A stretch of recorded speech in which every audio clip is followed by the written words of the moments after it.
recording. And we're off to Orange. This is Stephan riding with Din driving, and we are taking a trip through to Orange and then on to Bathurst and Oberon. Brief stop for lunch and beverages. And beverages, most important. Okay, that way. I'll go this way.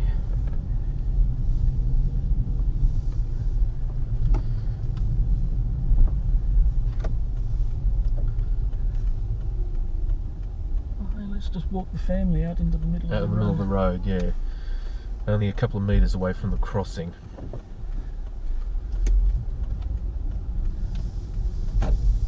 See that a lot with people with prams. Oh, The old push out onto the road and yeah. look. Oh dear. The whole point of a pram is to keep the baby safe, and yet some women think they're pushing a tank.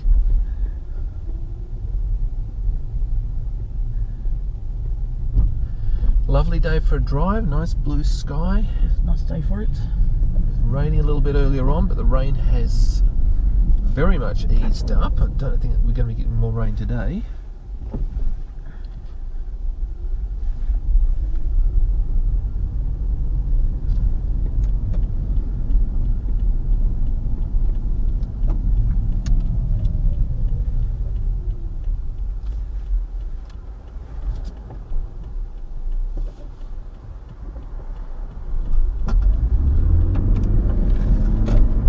Off on the open road.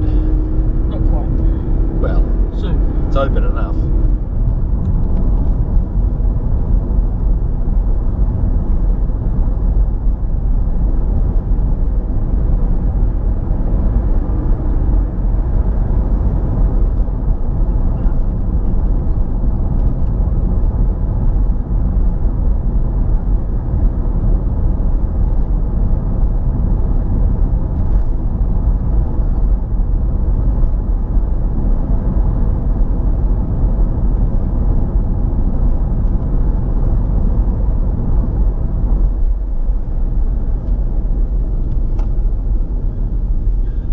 So the first part of this trip, we'll travelling on the road we travelled the other day, except we won't be bypassing Wellington, we'll be going directly through. Unfortunately.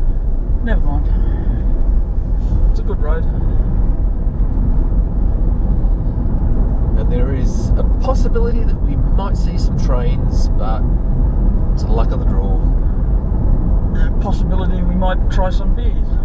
Well, Dan will, I won't. Yeah. Beer.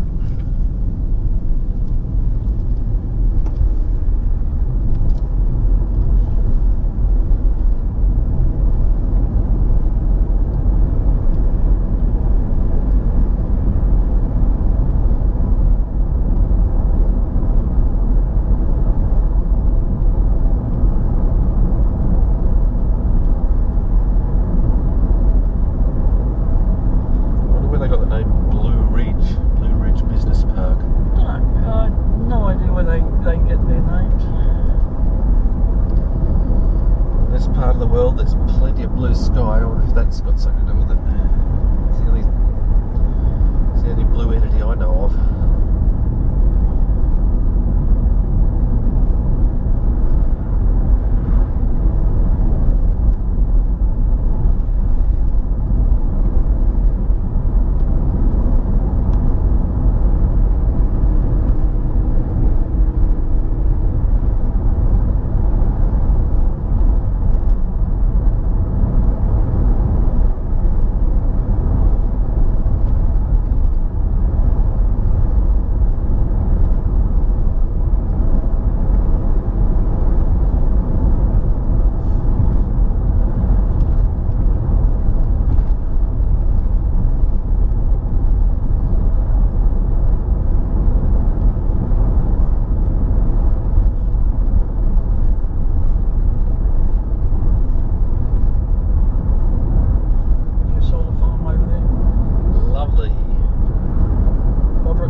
Very big. It's about the same as a giant one big turbine.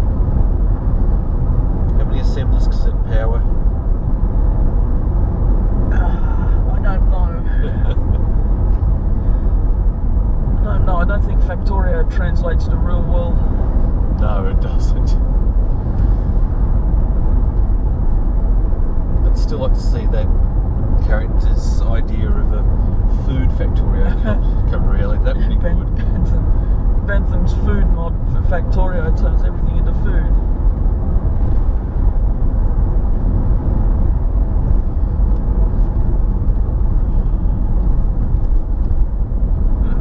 Yes, thank you.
Yes, there is an entire 5 blocks away.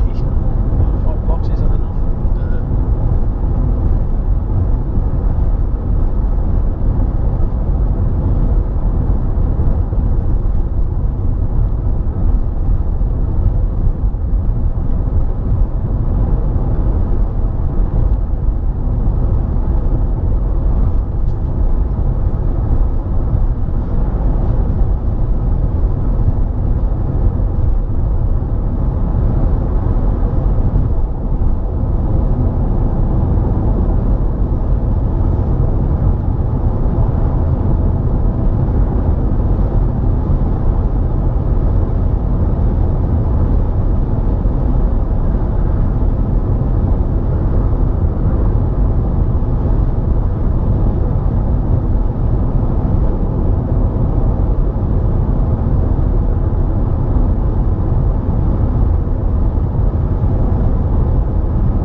From nowhere to nothing at all. It was something like that.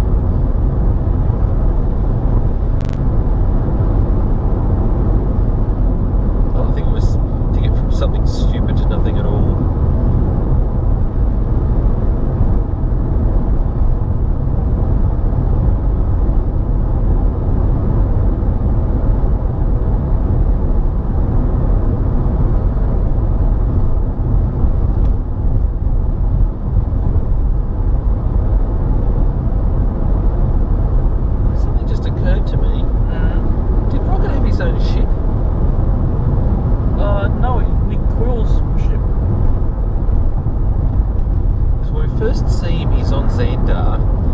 Arrested and gets sent to the kiln. Ah, yes. I don't know. He must have. So either he had his own ship, or he got there by the means, either by somebody else he knew, or public transport, if that's possible. I don't know. Are there trains in space? There will be if I get my way.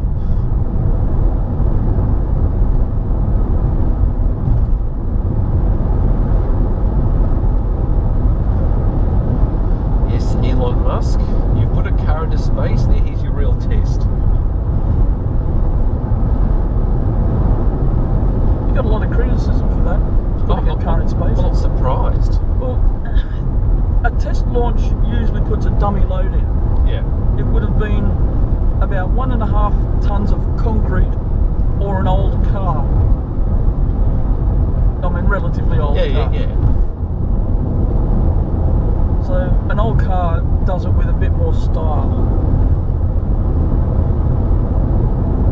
Have they used old cars before? No, they always use either a stage full of water or a couple of tons of concrete or just something inert, scrap steel, just anything. Because it's a test. Yeah. And I loved his comment that it was a test. Someone said, "Aren't you afraid of explodes?" And he said, "Well, this is a test firing.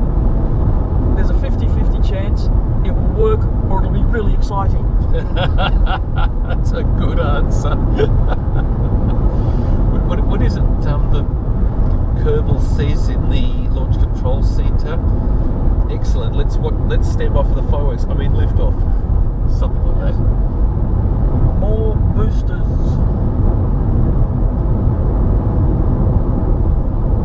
Well, that works in the Kerbal Space Program.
caravan, not Caravan, yeah, not a not an RV.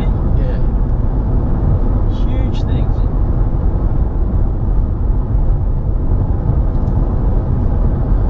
No, if I was going on a long trip, I'd take an RV.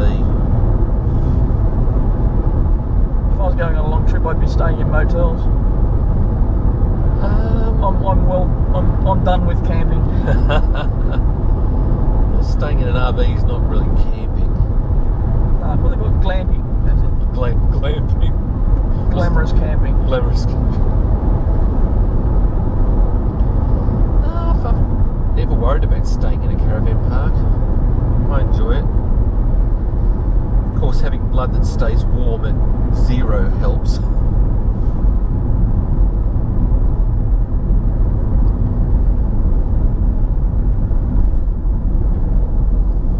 Welcome to Geary. Yeah, I know. I was just playing around. Welcome to Geary. People do have trouble.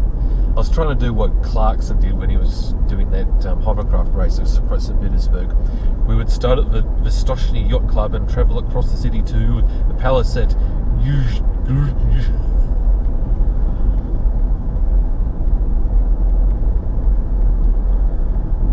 sheep.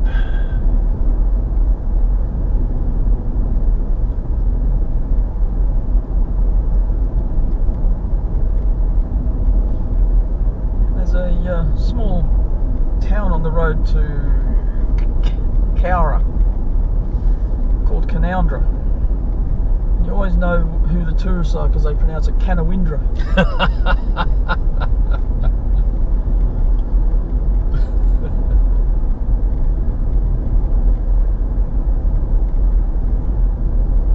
Fans of Inspector Morse would know Canoundra because it was called Hereford when Morse was visiting in the episode called The Lucky Country. Yeah, at least they've stopped calling it the Smart Country. I always hated that. It was never the smart. No, it never was.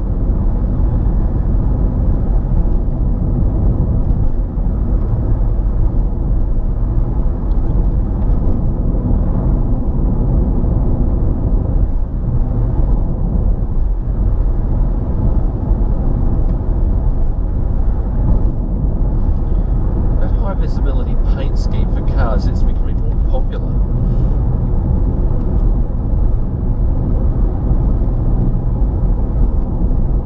Now, I don't know if that wasn't really high vis, it was more baby poo. Why does that spring to mind?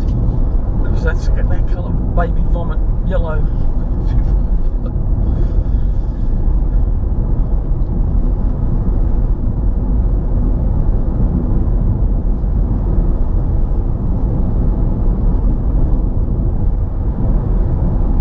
20 to Wellington.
announcing the animals. Of course. I mean, I don't see cattle on the train on the way from the North Shore to the city, or sheep. Don't even see foxes.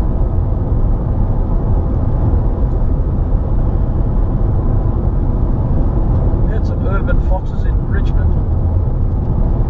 When I lived there, they used to come in and raid the bins. You know your mousetrap?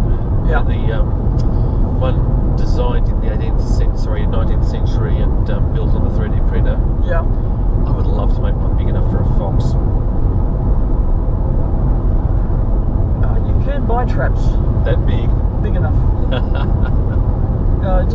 Or if you don't have to buy it, go to the RSPCA, say you have a problem with a certain animal, and they'll come and trap it for you. Oh no, I'll let them trap a fox and breed it. Try doing the Siberian slough fox experiment on a much smaller scale. Well, they're feral pests in this country. So a lot of human beings. Yeah.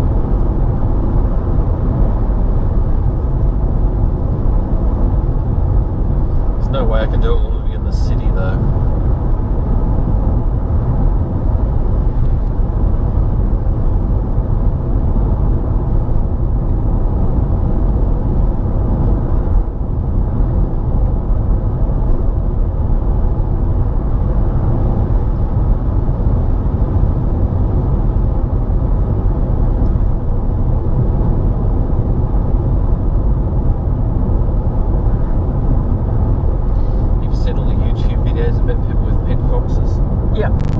Some of them are hilarious. I think Couch Monster is my favourite.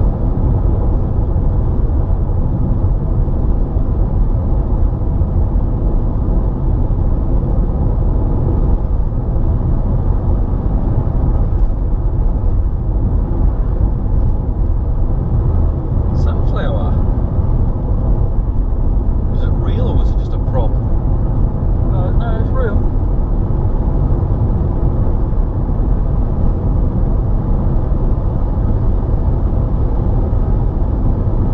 Every so often, one of the oil seed crop trucks leak, scatter sunflowers from one end of the one end to the other. Not as interesting as the in Tasmania. There was a truck with a leaky hopper. A leaky what? Hopper. A hopper. Yeah. It was transporting opium poppy seeds. Oh my goodness. Now, Tassie is where they have legal opium poppy farms. It's where all the morphine for this country comes from. Fair enough. And they had these feral poppy seeds from one end of the state to the other. And the police were all issued with Roundup. And the instructions, when you see a poppy seed growing, hit it with the Roundup. It took them ages to get rid of it. Oh, I can imagine. These things were popping up all over the place.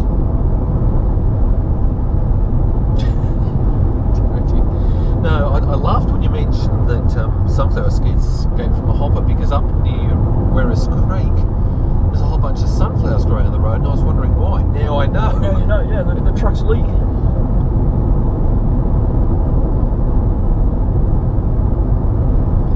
The poor flowers don't know they're not supposed to be there.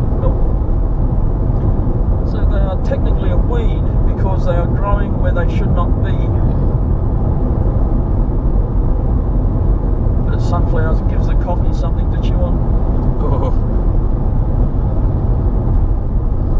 Talk about feral pests, cockatoos in the city. But they're not feral, they're native. Oh, yeah, well, 6 of one, half a dozen of the other. Oh, no, they're very different definitions there. I don't think there could be a more unpleasant bird sound than a cockatoo screech.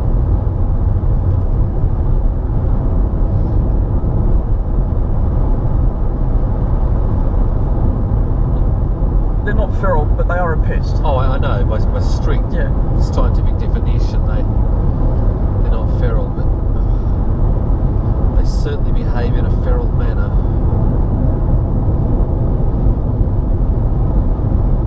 I do, however, want to amuse myself when I can, getting a video of one trying to bite my finger through the glass. That is hilarious.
Desk in a noisy room one time, and the lady spelled her name out for me so I could put her name down, and she did it with the phonetic alphabet, and I said to her, I am so thankful to you, it makes it so much easier.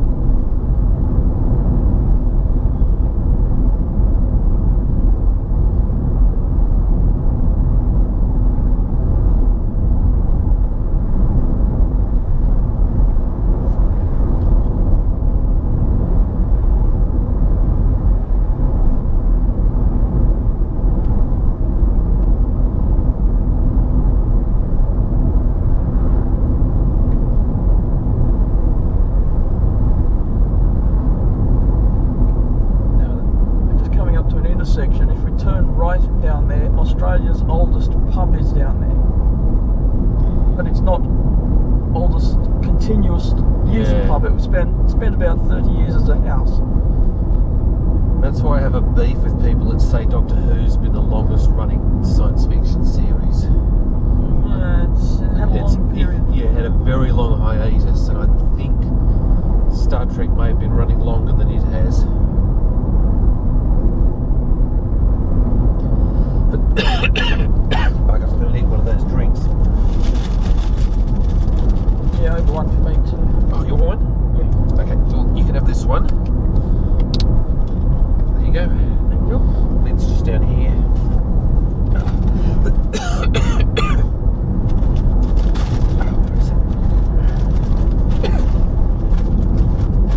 Where's that lid? Oh, lid is here. There you go.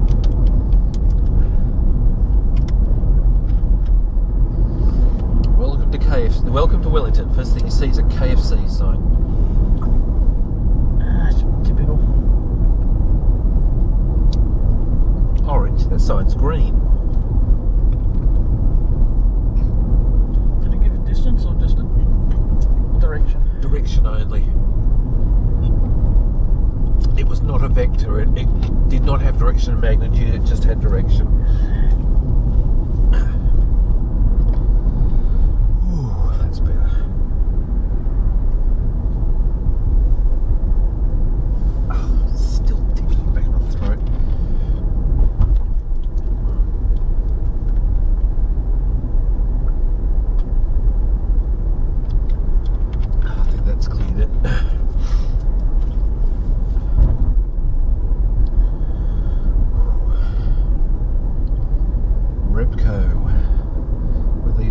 Recommended every part comes off.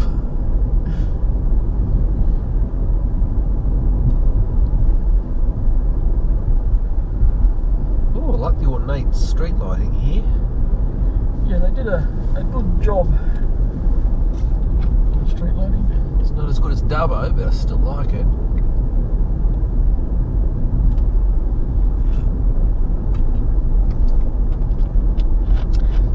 Solar power solutions. Yes. Solar power is good. Unless you're going for the steam all the way achievement. Did you keep all your achievement winning maps? Nope. I think I will now that I'm starting a new. No, I go totally random when I regenerate Factorio.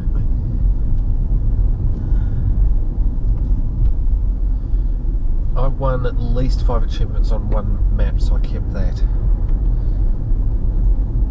It's more or less for sentimental purposes because I've improved a lot of techniques since then.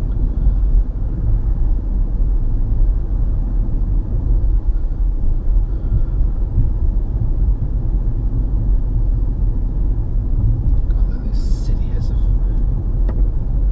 feeling like there's nothing happening that's dying. Well, it's Sunday, so everything's shut. Of course. What was I thinking?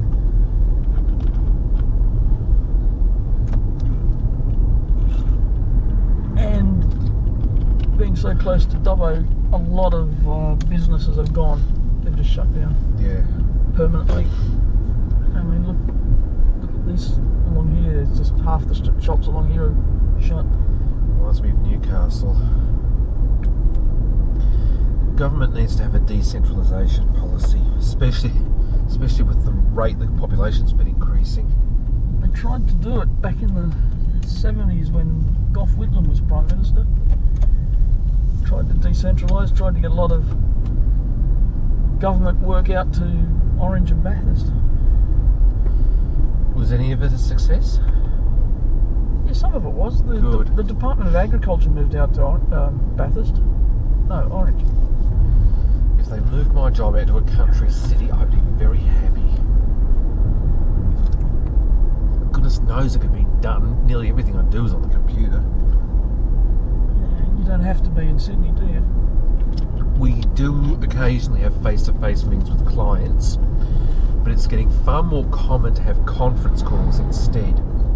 Yeah. And if we go to video conference, or better yet, if virtual reality conferences become a thing, then there'll be absolutely no need for me to come into work at all.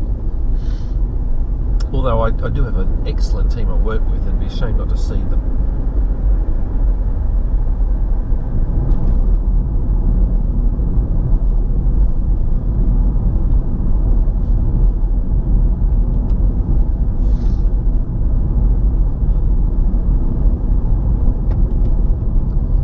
Now tell me honestly, was that memorable? No. It's a large country town. There's not much more you can say about it. No. Exactly 100 to Orange. Yep. 1 hour. And a bit.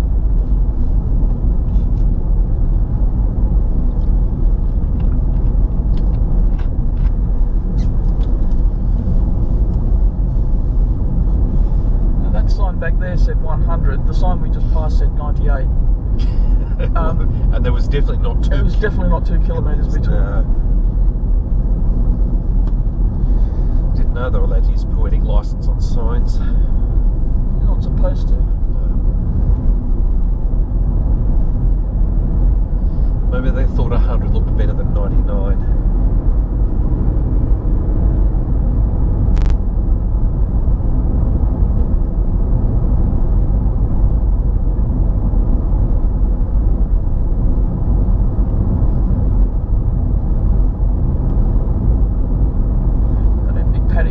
The site of the most westerly convict settlement in the state. It's where the convicts came to. That's why Wellington's got effectively 2 suburbs. You've got Wellington, which is the convict settlement, and Montefiore, which was the free settlers, which is over the river. That is a huge cemetery for a small town. Is there a reason it's so big? It's just old. You know, no one living in Wellington can get buried there. Sorry? No one living in Wellington can be buried in that one. Why? They're not dead yet. Oh. Oh, bloody hell, I just did a dad joke. Yeah. And you complain my jokes are bad.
towards orange, the altitude will be increasing and autumn will be becoming more and more prominent.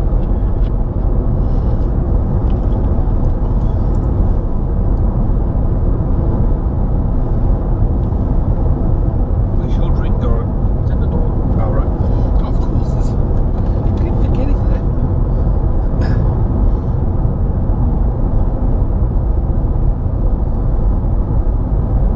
Are those rocks basalt or granite? I'm guessing they're basalt. I think they're limestone actually. Limestone. Because we've got the Wellington Caves just up here. Okay. Dan and I have been to the Wellington Caves and they are fascinating. Well worth a visit. Whether you're an archaeologist or not, whether you're a geologist or not, they are still worth a visit. This horrible sculpture on our right, however, is not worth visiting. That's made out of the remains of the original bridge over the Macquarie, which was brought down by a truck about 30 years ago now. That puts it in the 1980s. Yeah, late 80s, early 90s. So what happened? The guy was driving a truck that was too It tall. was a low loader with a crane on top, and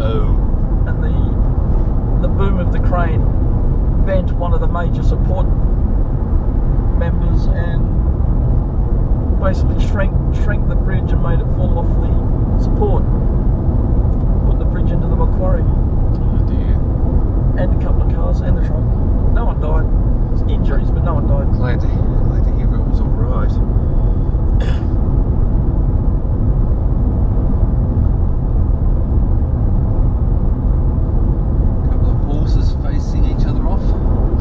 We do occasionally have horses in Sydney. Yes. Used to be a couple of beautiful Clydesdales would haul the wagon for WC Penfolds. Yes. Just an advertising stunt, but you don't see them. Oh, WC Penfolds is no longer there anyway. It's changed hands. No, I used to see them when I worked in Sydney. The Clydesdales? Yeah. Oh, they were beautiful. Nowadays we occasionally see police horses. What's the advantage of a police horse anyway?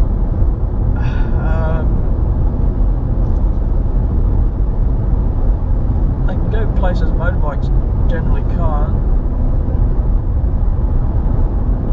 They do. I just can't think of it, but they do have uses, particularly against crowds. Unruly mobs. Unruly mobs.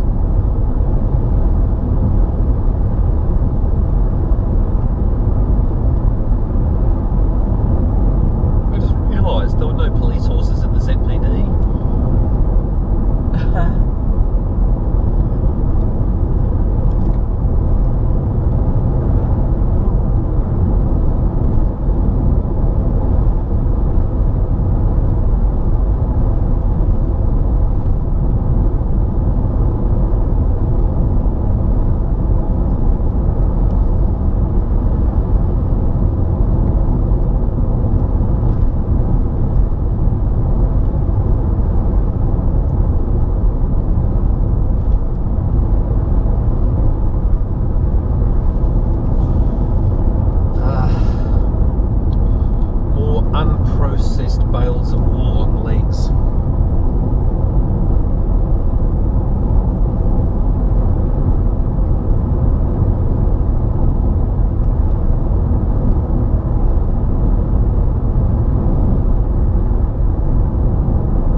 from the grape growing area. They still make wine there, but they don't grow their own grapes.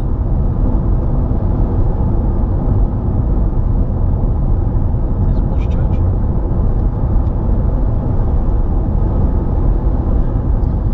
It's turning into a very pleasant day. Yeah.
Crepuscular as they are.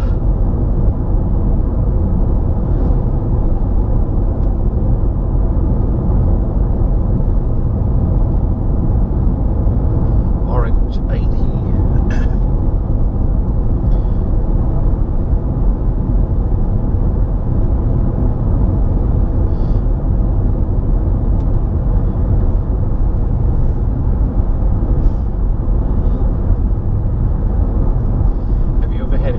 Collisions with kangaroos? Yep.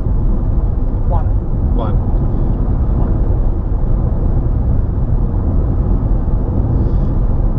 One that really wrecked my car, killed the kangaroo. And there was one that was so close, he clipped my wing mirror. But not in this car. What sort of car was that was written off? Holden Gemini. Oh. Or, if you're from Europe, a Holden Opel Kadett. Opel Kadett. Or if you're from the UK, a Vauxhall Kadett. I think they had Kadetts.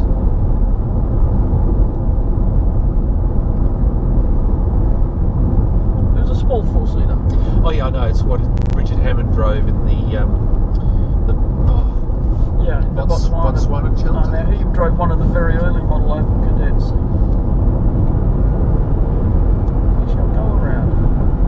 In sport mode? No.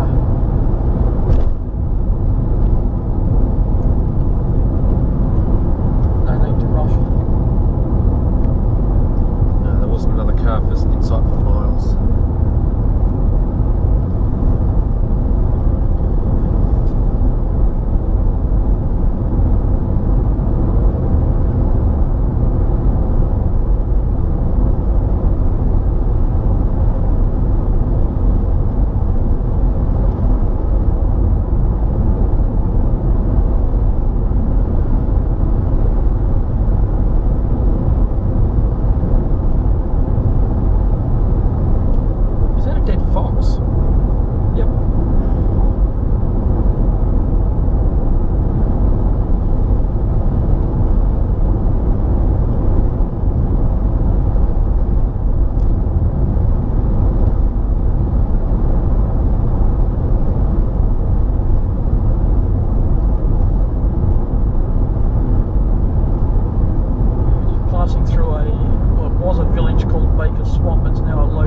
Location because there's no village as such. I saw Baker Swamp back there. I was going to make a joke about it. I couldn't think of anything intelligent.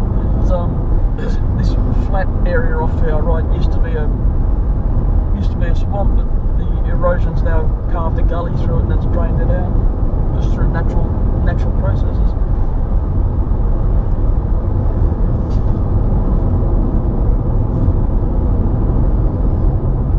Orange 75.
Those hills aren't ploughed ground, that's what the ground looks like.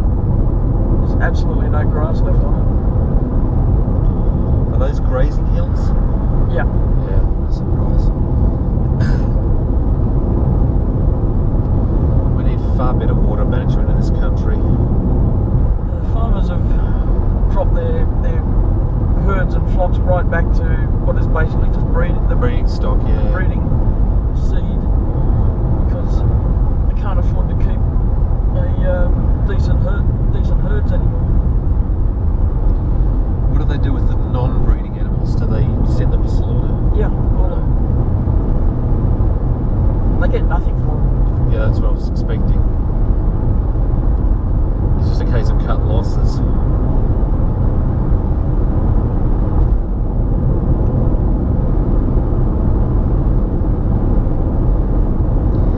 If I was a sheep, that's where I'd end up, because I'm definitely not breeding stock.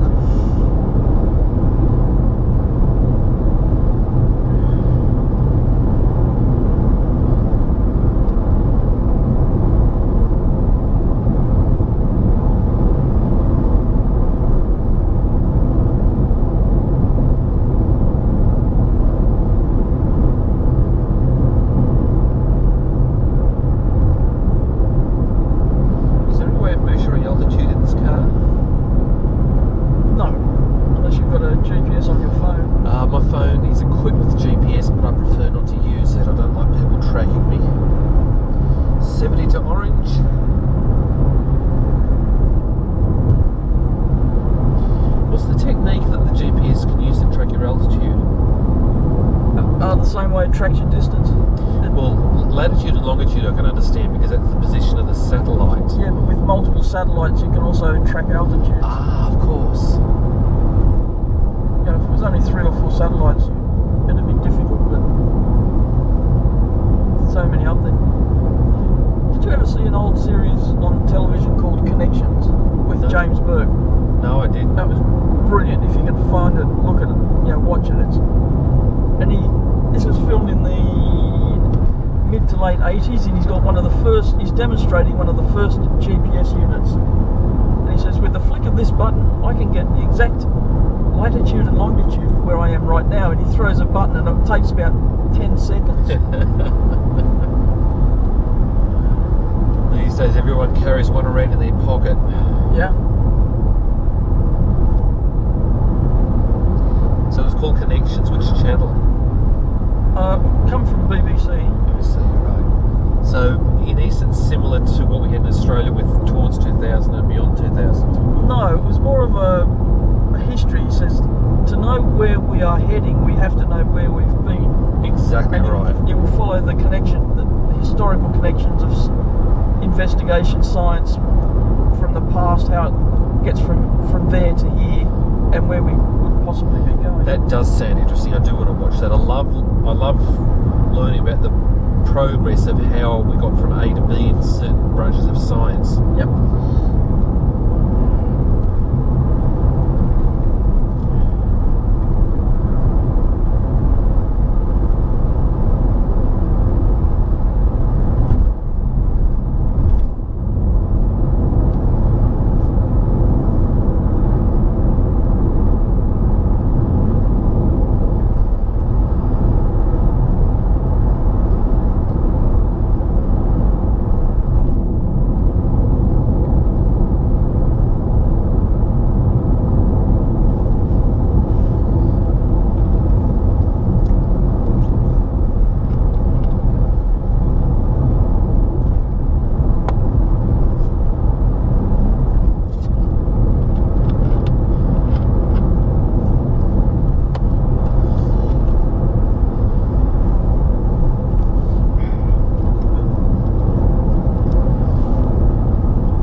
Messenger on my phone.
sounds like Pac-Man.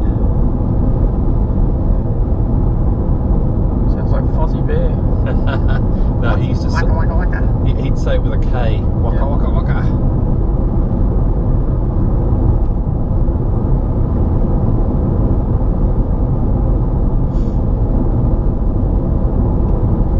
wonder if any of this morning's rain fell here. I'm seeing little damp patches. Good.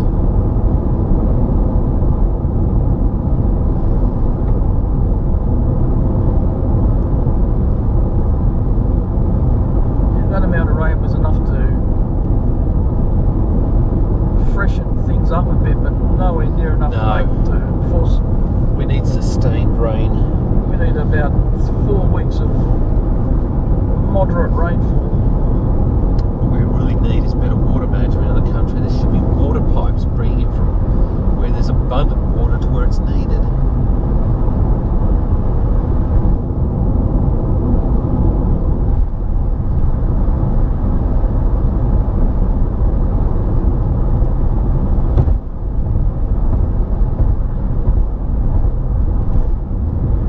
Would have to be buried though. That's the problem. I did a job at Mount Newman where the water pipe travelled 20 kilometres and wasn't buried. What came out of the other end was scaldingly hot. Oh yes, yeah. No, as soon as you mentioned that, I was thinking that around Newcastle they're all above ground because it makes easier maintenance. But as soon as you said it, I knew, yeah, the heat's going to be a serious problem. And this is Western New South Wales we're talking about. Yeah. You know, this summer we had 2 weeks of temperatures exceeding 43 degrees. I'm just wondering if you could use that to an advantage. Could you use the water and the heat to generate steam, and then you could Not steam. No. I do know of a bloke way out west. He's got an artesian well. The water coming out of the ground's in the 70-degree mark. Yeah. He passes it through a heat exchanger which runs Freon, evaporates the Freon, and that runs the turbine. Yeah. Because I was thinking, if the water's already hot, you could probably build a solar collector and draw water from the pipe, heat it even further, and create steam that way. Yep. So then you could run your own pumping stations. They would not be as effective during winter, but during summer, especially when the water's needed most, it would assist the flow of the water. They had a great system out at, it was an experimental system out at White Cliffs. They had half a dozen large parabolic mirrors focusing down onto That's the sort of thing I was thinking about, yeah. heated up oil to greater than 100 degrees, which they then pass through a heat exchanger and turn water into steam to run generators.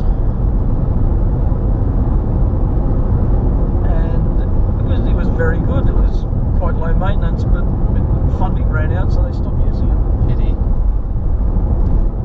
That was in the days when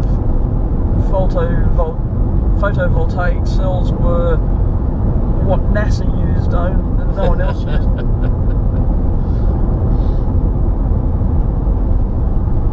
Is that the railway? No.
Imperial carriages. Oh wow.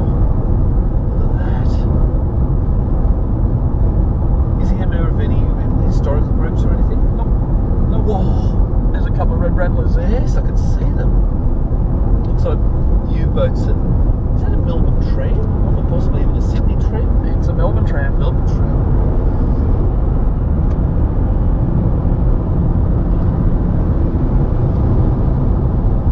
How the heck did he get a Melbourne tram all the way up here? Trucking.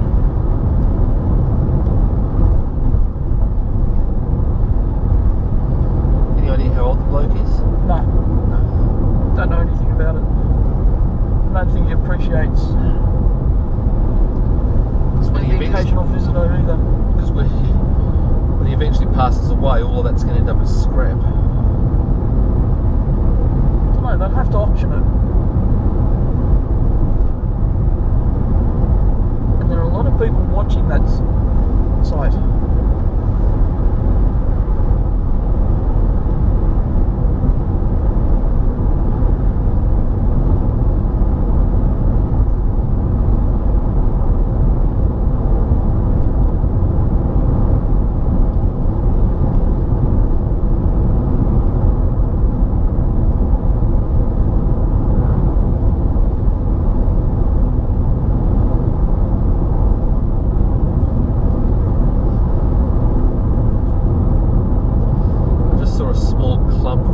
Close together back there, and it reminded me of a feature scene where the Warcraft. It's usually where all the wolves and so forth hang around. So if you see one of those and you're a low-level player, it's a good idea to stay clear of them. Right.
I overheard one of your YouTube videos.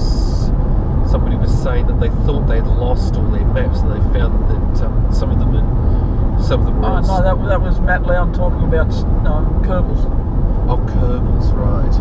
He plays with a connection through Steam, so that Steam archives all his saves. Because I don't play. I prefer to play totally offline. At the moment, so did I. But I'll be trying playing online from now on. Now that I've got a proper connection.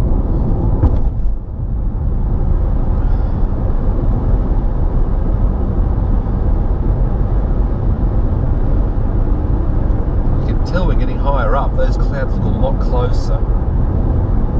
The temperature's dropped a degree. What temperature is it? 16. Nice.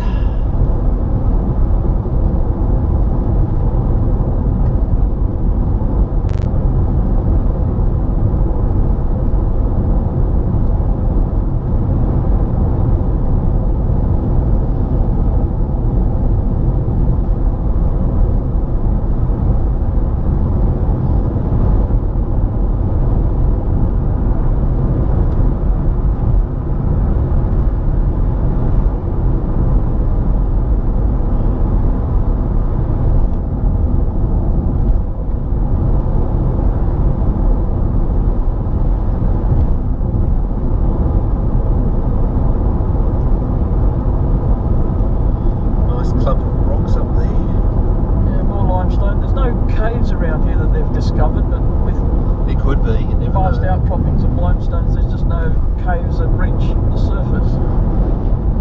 Probably some deep under. I never thought about that. I wonder if anywhere in the world there are caves that nobody knows about because they just aren't open to the surface. The problem is nobody knows. Exactly. I suppose someday the technology will be available to find them. Like, can satellites penetrate the surface? No, but there is ground penetrating radar, although it's limited to depth, certain depths. Would it be dangerous to put a ground penetrating radar in a satellite? Like, could that irradiate the surface? Ground penetrating radar has to be on the surface. It has to be on the surface, right. I imagine that someday some form of technology will be available.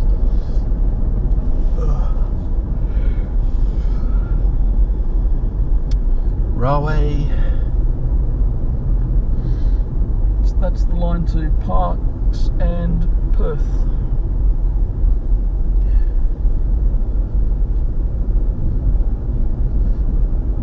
Pardon me. 12? How far to the egress stick? I'll know in a minute.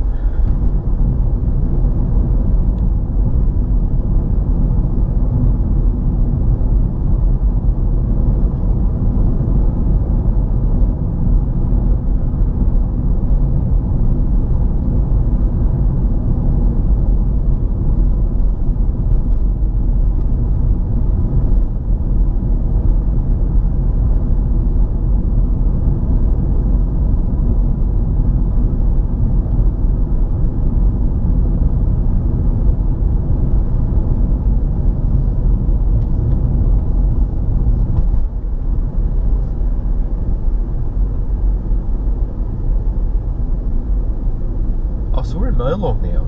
Yeah. I thought we were entering Orange. Oh no.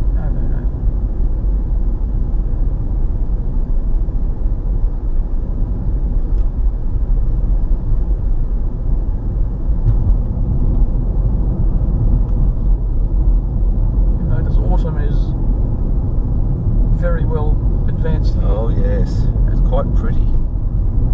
More advanced than in Dubbo.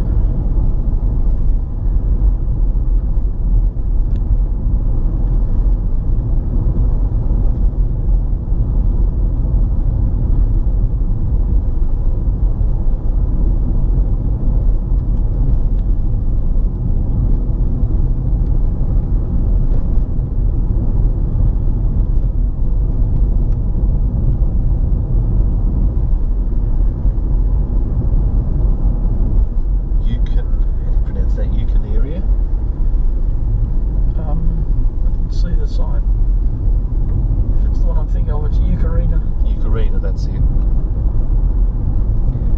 Old water column. I wonder if that still works.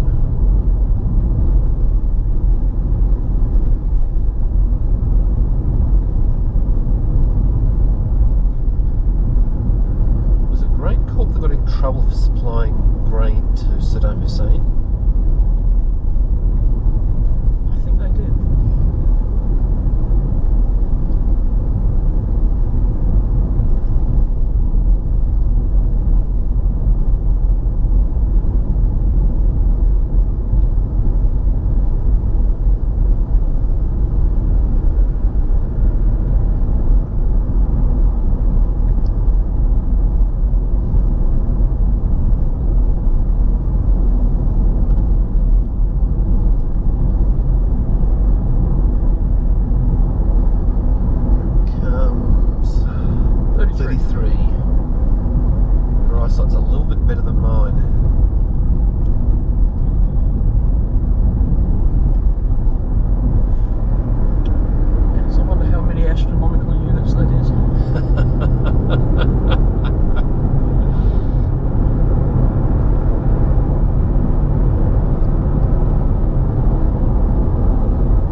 parsec, that's a measurement of the speed of light. That's a distance based on the speed of light, isn't it's, it?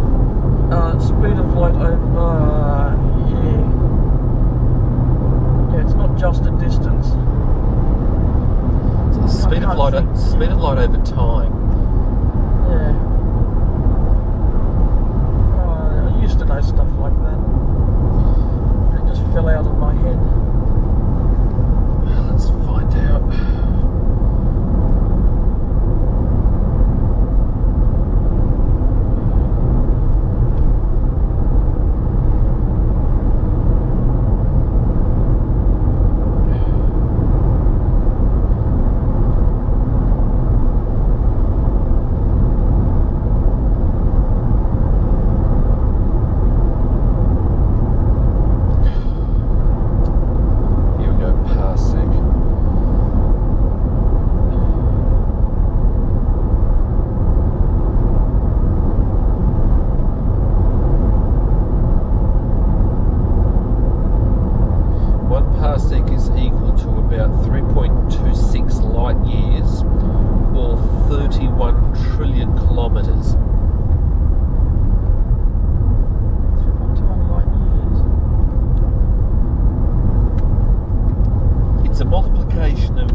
Solar systems, you want something more constant.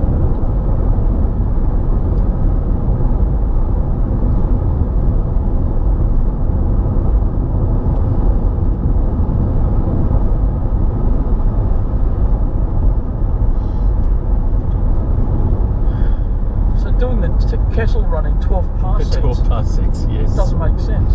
I've often wondered about that. So he did the Kessel run in a distance that's shorter than the actual distance, apparently.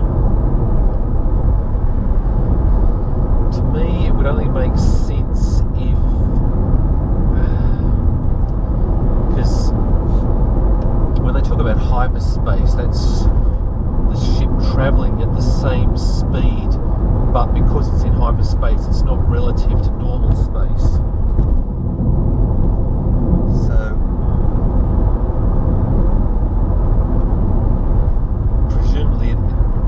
this is just a guess, or a very wild guess, presumably it entered hyperspace at a very high speed and therefore completed the hyperspace distance travelling less far than it would have obviously in normal space, but also if it was a less powered vehicle.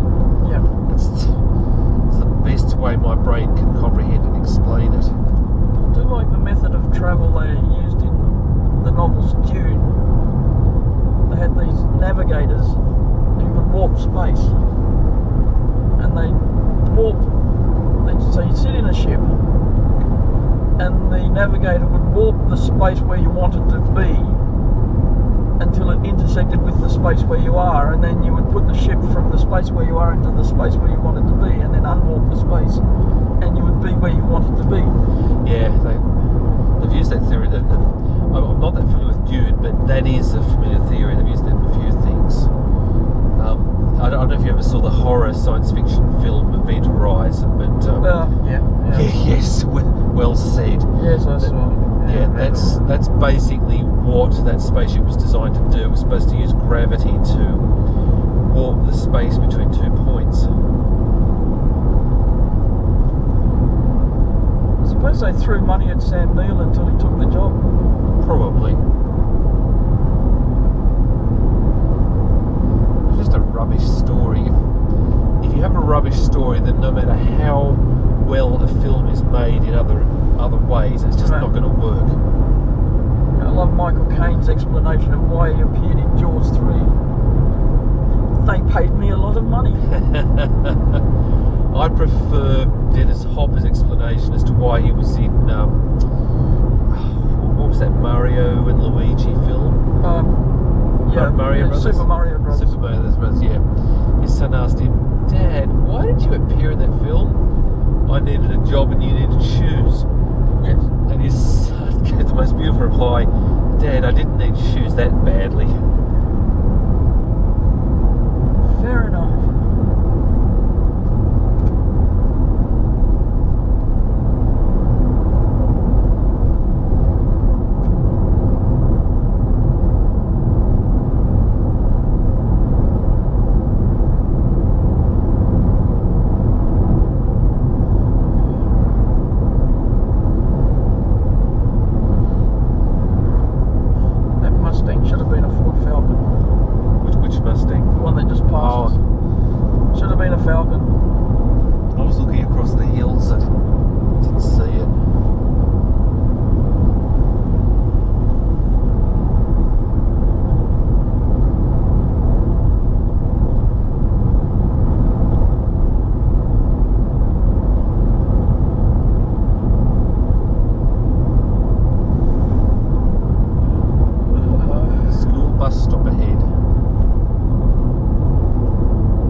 inside of the car is getting more chilly. What's the outside temperature?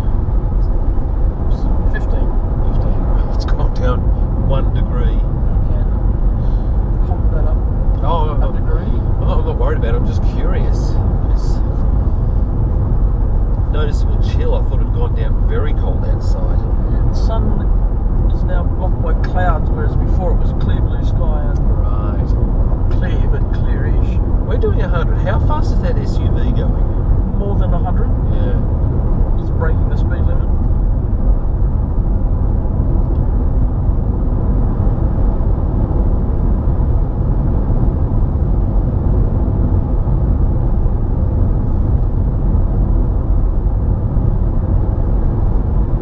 He's not too worried about those signs saying speed cameras used.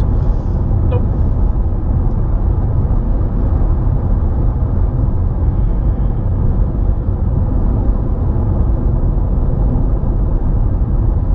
What's this bright shiny object coming up? The back of the sign. Ah, right.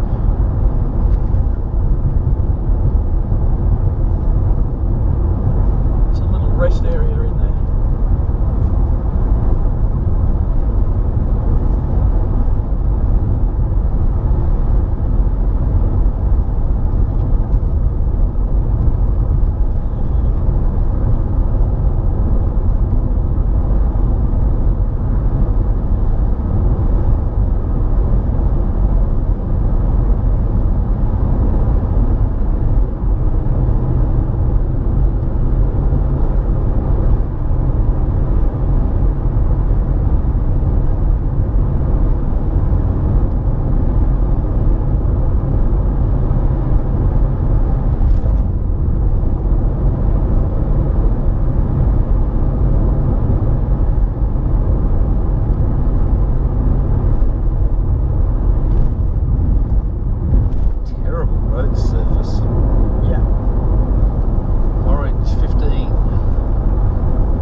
just orange, and you get the highway patrol out this way.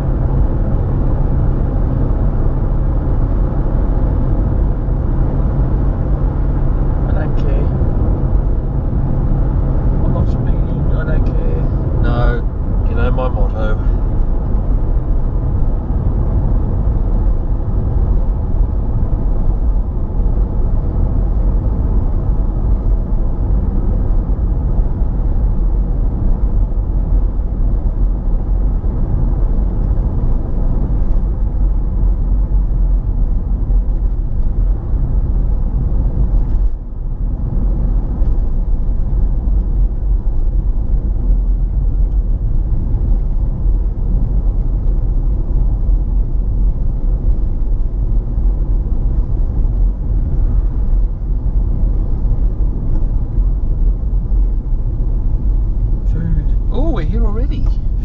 Beverages. Oh, there's a crowd. Yes, we may not be so lucky today. Can't park there, can't park there. Can park there. Yes. I've got some tables free.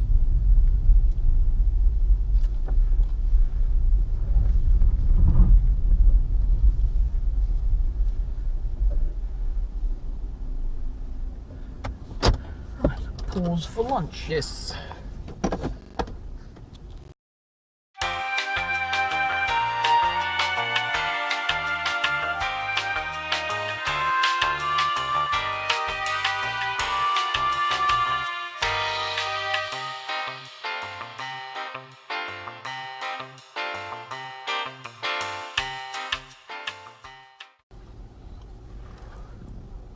Oh, that was good. Mm. How's the dark chocolate? Extraordinary. Mm. I'm trying to find similarities to the taste. It just tastes very, very chocolatey. It's not one of those chocolates where I can taste a little bit of wheat in them. This one tastes like a very, very strong hot chocolate. Mm. I noticed on the packet it says single sourced, which means it's local. One farm in Vanuatu, I think. Vanuatu? Where? What? That's where you get coca from. Oh, right. They don't grow it in Australia? I don't think so. If they do, it's not very good.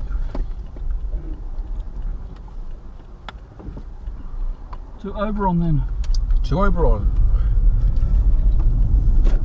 We're live at the moment? Yep.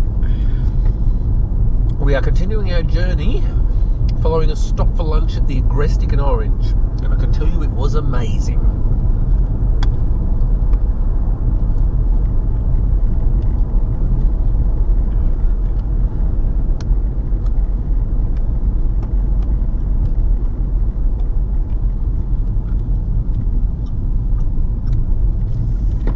Microbrew there's even smaller than the one at Mudgee.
Trouble is the deviations are not... Yeah, just about half of what you just ate. I did my best.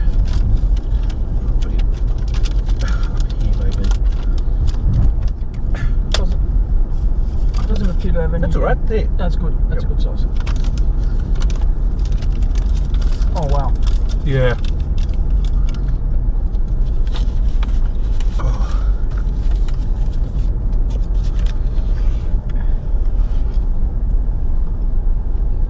missing a lot of the bitterness, a lot of the usual high cocoa content chocolate has. That's a good way of describing it, yes.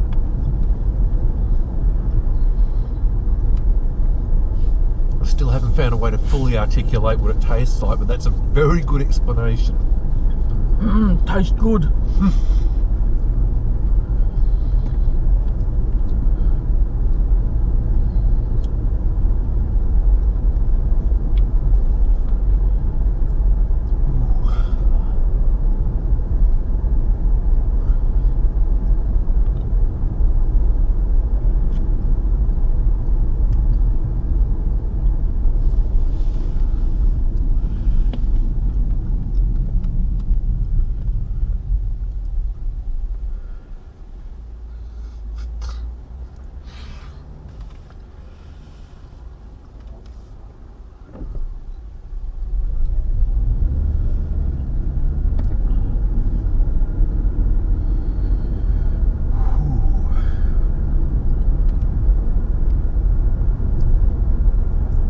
Shall we do the main street or one of the side roads?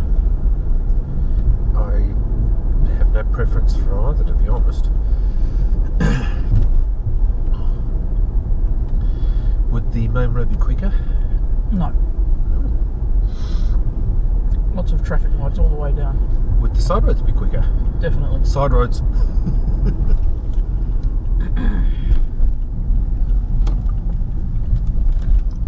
Oh, isn't this pretty? Look at that.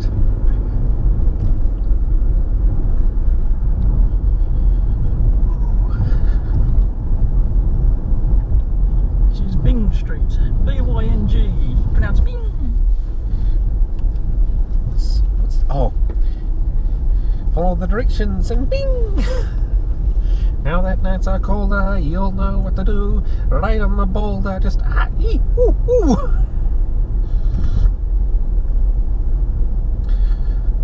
Check and see if I have any new messages on Facebook. One each. They're not from you, are they? Nope, I didn't. Too busy eating my ploughman's lunch to get on Facebook.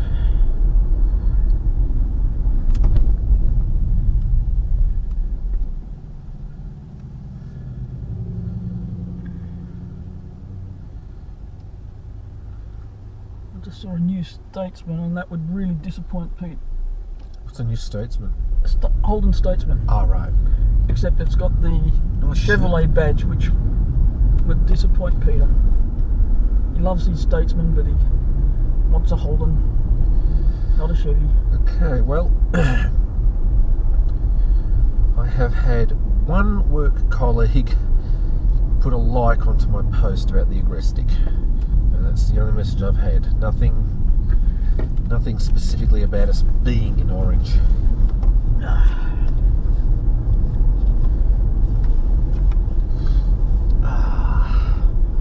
Oh yes, I am very contented after that meal. There's the famous Metropolitan Hotel. I took a mate there for dinner one night while I lived in Orange. Was it any good? The food was okay. I mean, it's a pub, so you know the food. Yeah. The food won't kill you. It's all right, but the way the chef carried on shouting in the kitchen was highly entertaining.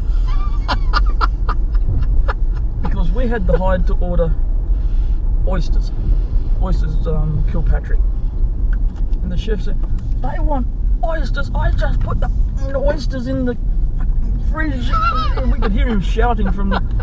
You know, and Steve ordered a steak, and I ordered a steak. And steak at this time. I've just shut the ovens off. And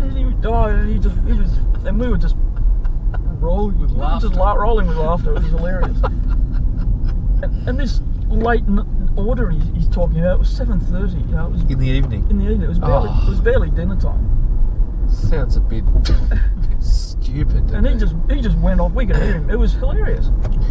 I don't have anything that can rival that. The most amusing thing I ever saw from a kitchen of a restaurant was when we were staying at the resort at Hill End, and the toaster blew up. And that was quite spectacular because it didn't just go like that. It actually threw sparks up in the air. I don't know what caused that. I think a filament must have blown or That something. sounds like a filament arcing, yeah. Stay green, stay green, stay green. Stay green, stay green, stay green. Too late now.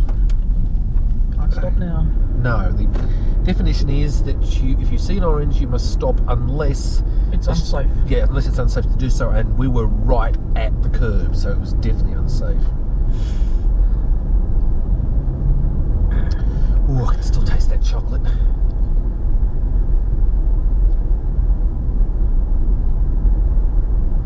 Yes, Dan had the Ploughman's lunch. I had, what was it, Cobb salad? The Cobb salad it was With halloumi cheese added. And I do not regret anything about that decision because the salad was absolutely superb and the halloumi cheese made it even just that little bit better.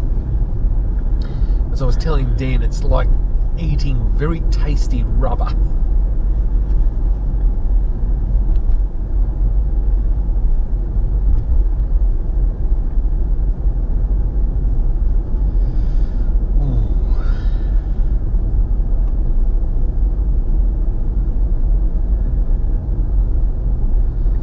Streets are almost deserted, so Yeah, well, the main street would have been not as good as this then. it's only sort of 1:40 Sunday. Yeah. How long were we there? We about 60 minutes, 40 minutes. Something like that. The time just flew. I wasn't paying too much attention at the time. I was just enjoying myself. Not running on a schedule, so you know the time doesn't matter. Well, we're not running on a schedule, but we've got to cram a fair bit in today.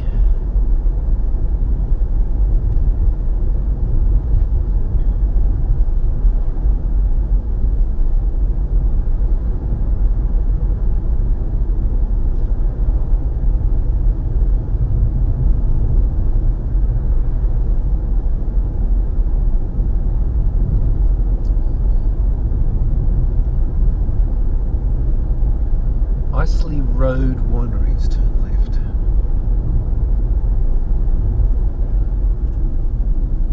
Somebody up there is very slow to... somebody up there is not very bright because that person should have turned ages ago.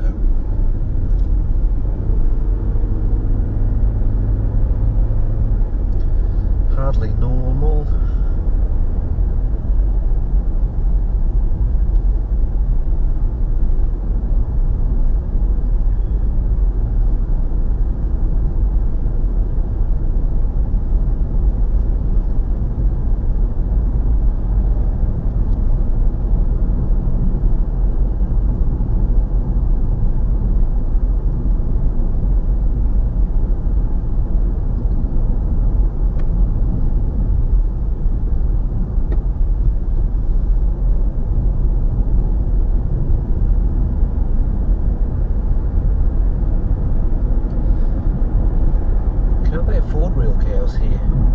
For the middle plate steel cows. Does that mean that they give milk that's already in cans? It's very high in iron. You win.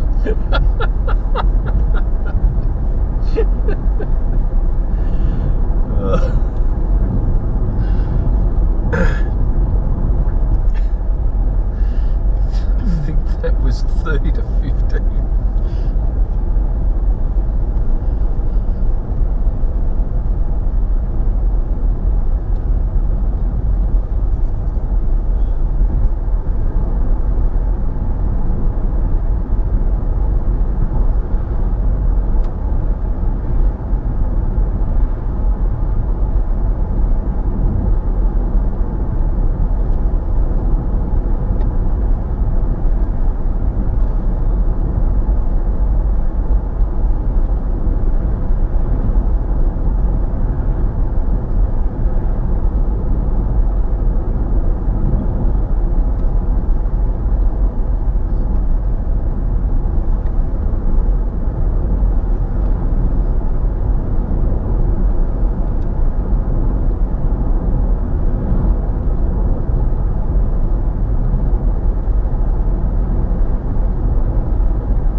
speed at all.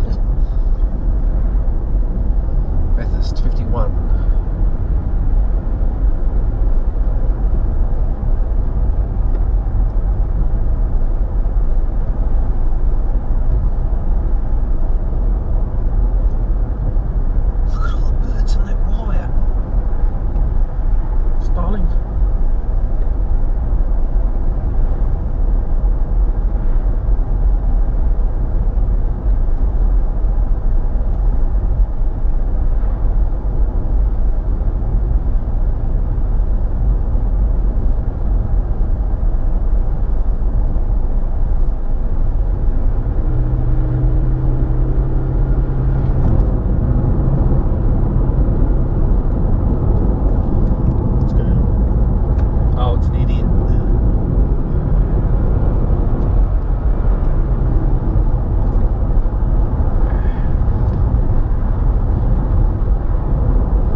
Took us at a relative 15 kilometres an hour, so he's doing 115.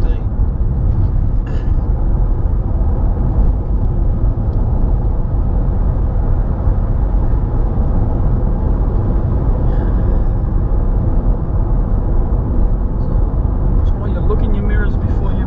Oh hell yeah! Never assume your indicators give you the right of way. No, I like to think of it as similar to those morons in passenger train carriages who get straight from their seat without looking to see if somebody's walking past them to get out. Yeah.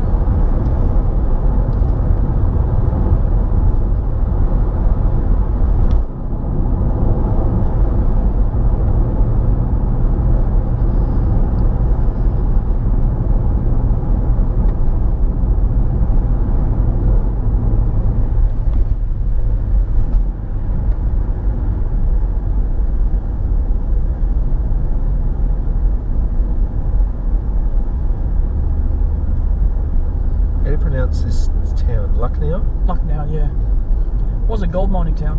That's what it's called, Lucknow. Yeah, named after the Indian town that was a gold mining town.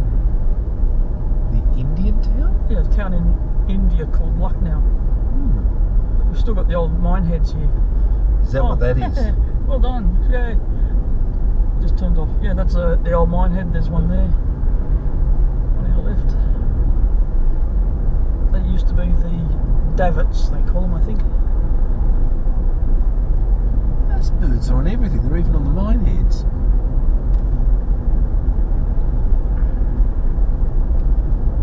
I'm going to have to look up the proper name for those things now. Poppet heads? Proper name. No. Those mine heads, they're called poppet heads. Right.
about now? We're at 860 back at the agrestic. Yeah, so we are increasing, getting close to 900.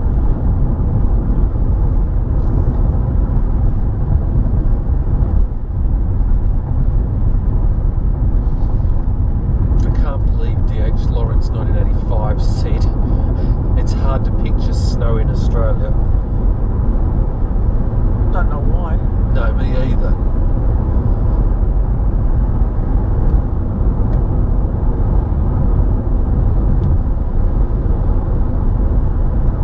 There's a movie come out with Jackie Chan a few years ago, or 10 years ago now.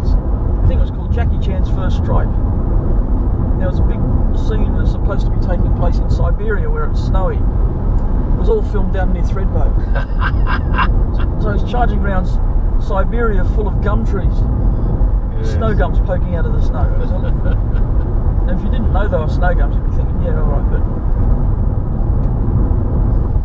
it's quite funny. In Australia, snow gums eat you.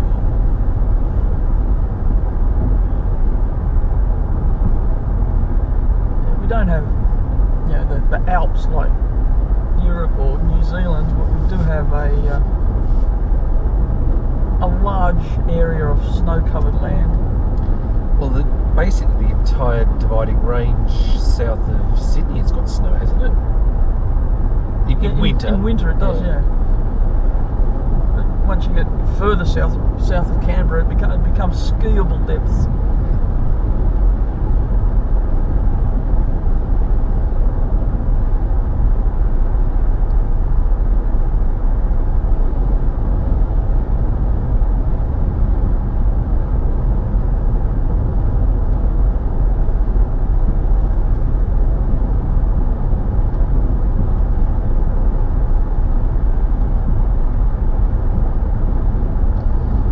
Plains Road. Does that mean that they have pretty-faced wallabies?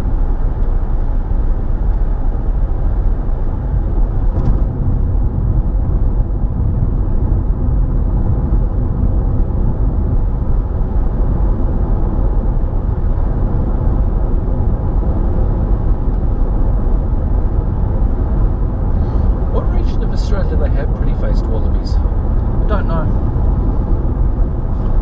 Queensland. Probably. Let me have a look.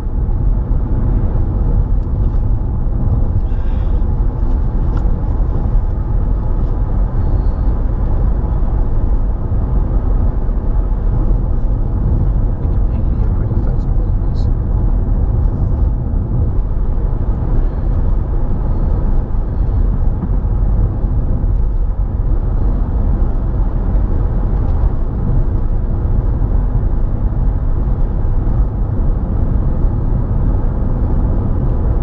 And then north to Cooktown. Okay. So a coastal. Yeah, but you're right when you say Queensland. Yeah, mostly Queensland. Yeah. They're a coastal critter.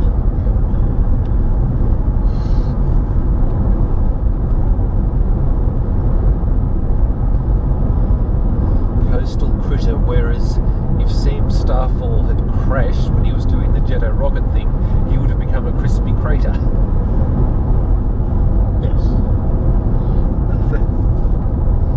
Mark's humour in those early stages of the comic was brilliant. I love when the what was that, emergency services or something. We can use one of the terraforming robots to catch Sam Starfall about here. If we succeed, we'll be heroes. If we fail, Sam crashes and becomes a crispy crater. Don't you just love a win-win situation?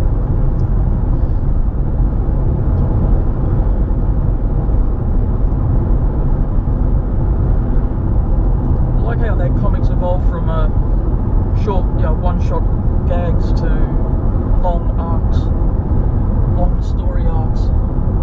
Was it ever one-shot gags? I think in the very early days, they went for about a week or so, 5 days. Because to me, it always was a very lengthy story arc.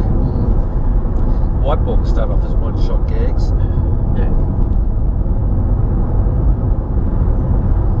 White Book's never really had a very strong storyline, but it's still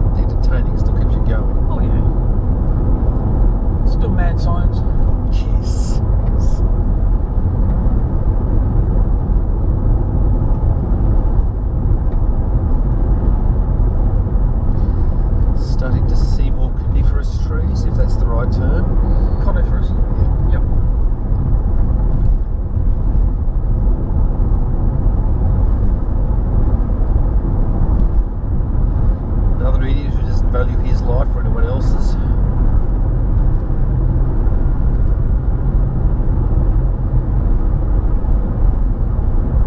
And people worry about driverless cars.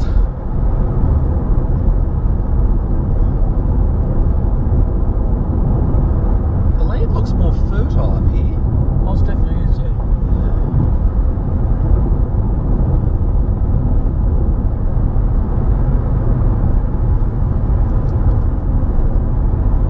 This area is one of the oldest settled areas west of the mountains.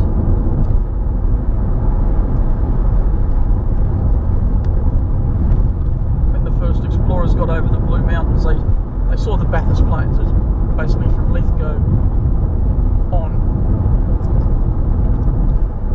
I wonder what they thought.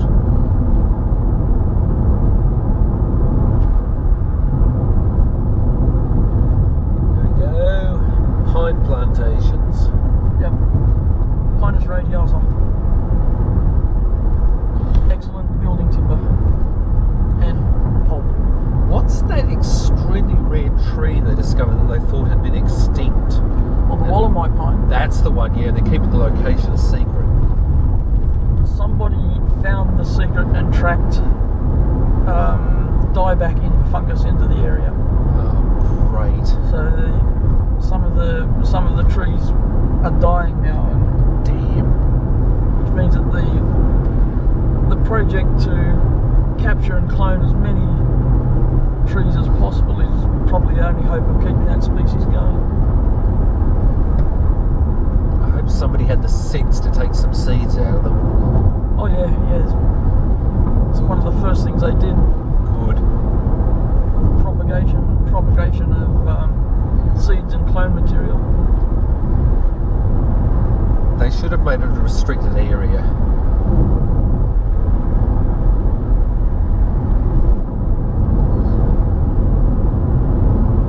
They should have put landmines. Well, I'm exaggerating now, Yeah. but they should have made it fairly inaccessible. Have you heard about the rats they're using in parts of the world to find landmines? Yes. Yeah. And they haven't lost a rat.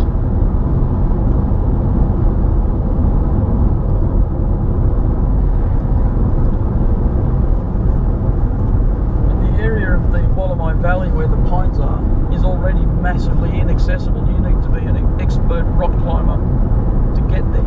And someone did. Someone got there. Oh golly, someone who was determined. Because the national parks had a protocol. If you went there, you basically took your shoes off. You had to go there with a change of clothes and some disinfectant. What was the fungus that infected them? Some form of dieback.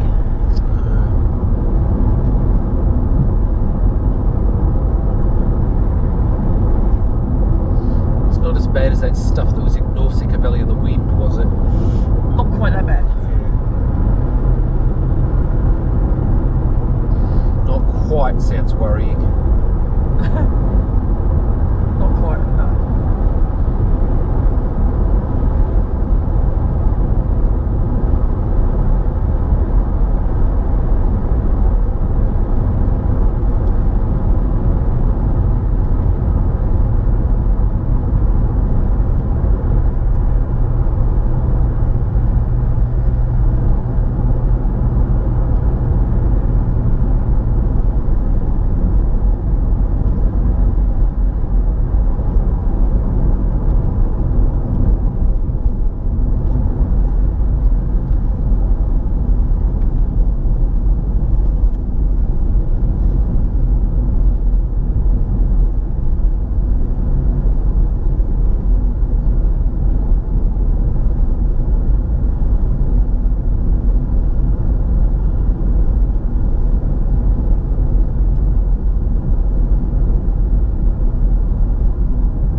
end up being with the Mystery Men rather than a superhero group.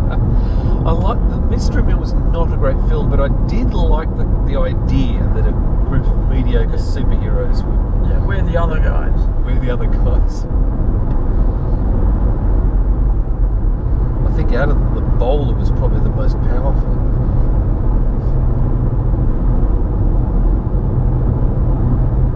And I think that, well, there's a couple of things I enjoyed. One was that it was William H. Macy in a slightly better role than he normally plays. And I did like the scene where he triumphed as the shoveler. Yes.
Other mutants? Is it only while she's in physical contact?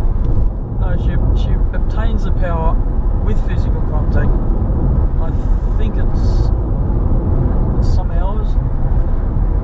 Hours? It's some hours, yeah. Ooh.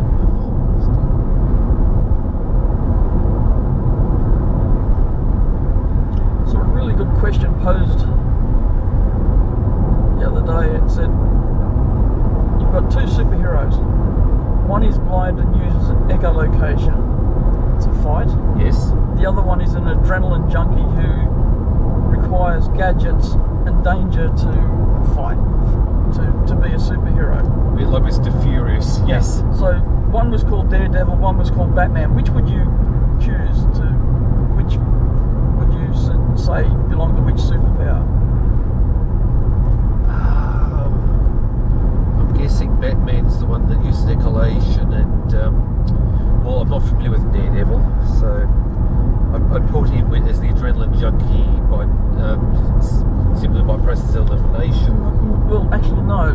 Daredevil is the blind one who uses his highly tuned senses of sound to fight. Batman is the adrenaline junkie who uses gadgets. Okay, well, I lost the question because I wasn't familiar with Daredevil.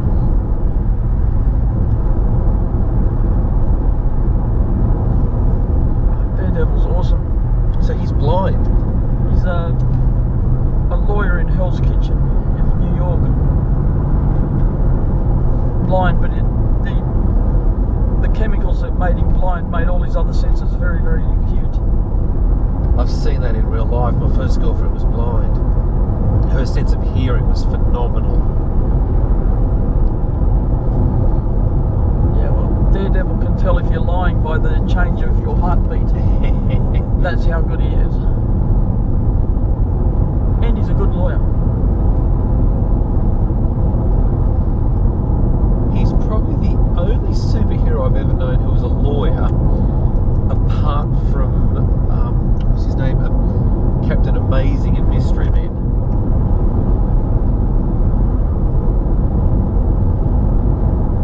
Yeah.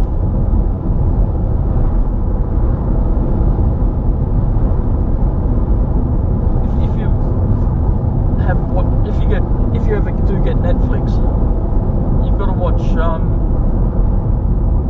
the Daredevil series, Jessica Jones, Luke Cage, and Iron Fist, and the Defenders, because they all tie together. I'll let you know if I can get Netflix. If you do, let me know, and I'll give you the order to watch shows. Will do. Oh, and there's The Punisher, of course. The Punisher. You've seen John Wick? Yes. Think John Wick with bigger guns. With bigger guns, okay. I'm not that fussed with the John Wick films. Remember I came up with the idea John Wick versus Batman. Yeah. Well, I started typing it into the search engine, and I typed John Wick versus, and you wouldn't believe the list that came up. I bet there's... John Wick versus Avengers was the first one. Oh boy.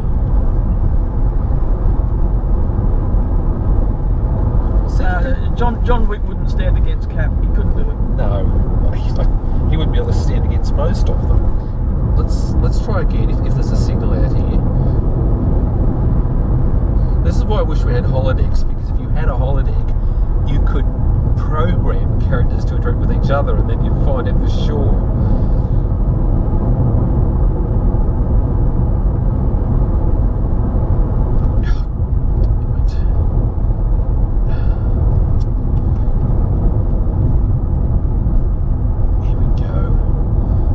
Versus Thanos, John Wick versus Punisher, John Wick versus Jason Bourne.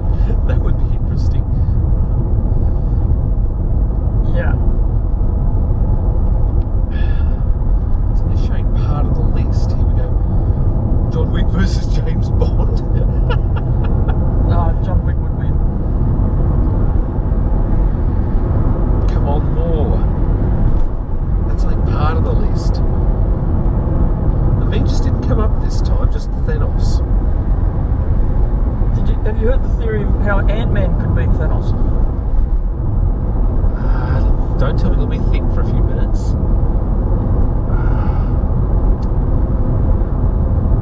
Might be able to get inside the glove and disconnect the gems or something. No.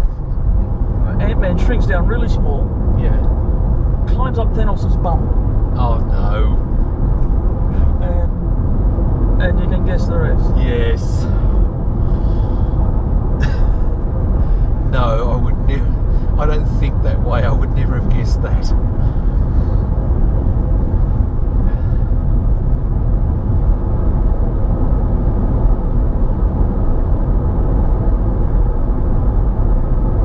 Let's never get Google up properly. Actually, if I just do a search.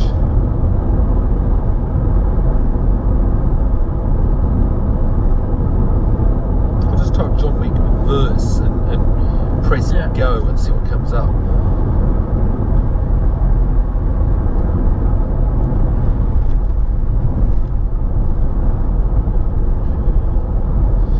Oh, there's fan fictions. People have already started writing it. Not surprised.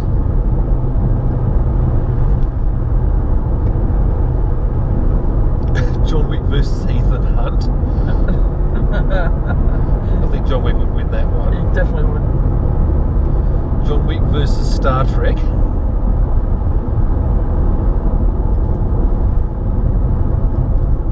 John Wick versus Quash.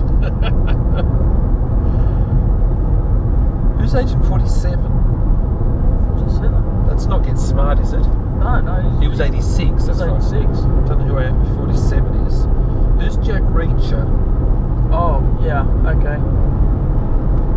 I don't know who that is.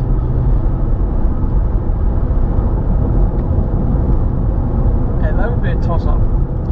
Well, who's Jack Reacher? I just need to think about him for a second.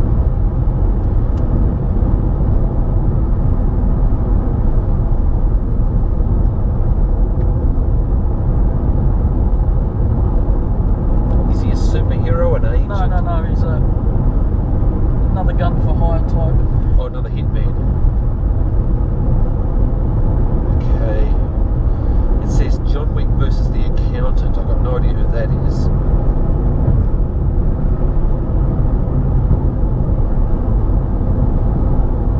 John Wick versus Neo. I think Neo might win because if it's taking place in the Matrix, he has the advantage over bullets.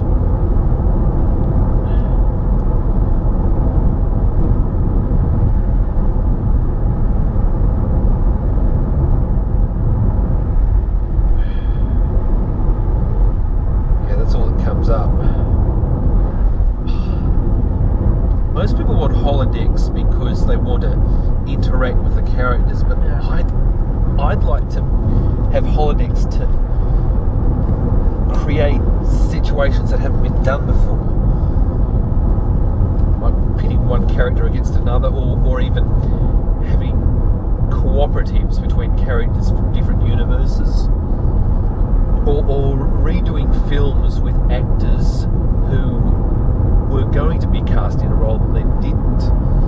Like Will Smith was the first person picked to be Neo in The Matrix, but he declined, and I wonder how he would have been. The original Willy Wonka film, they first approached, what's his name? Spike Milligan, because Ronald Dahl wrote it with Spike Milligan in mind, but Milligan declined. They approached John Pertwee, who would have also been very good, but Pertwee was already contracted to Doctor Who. Yeah.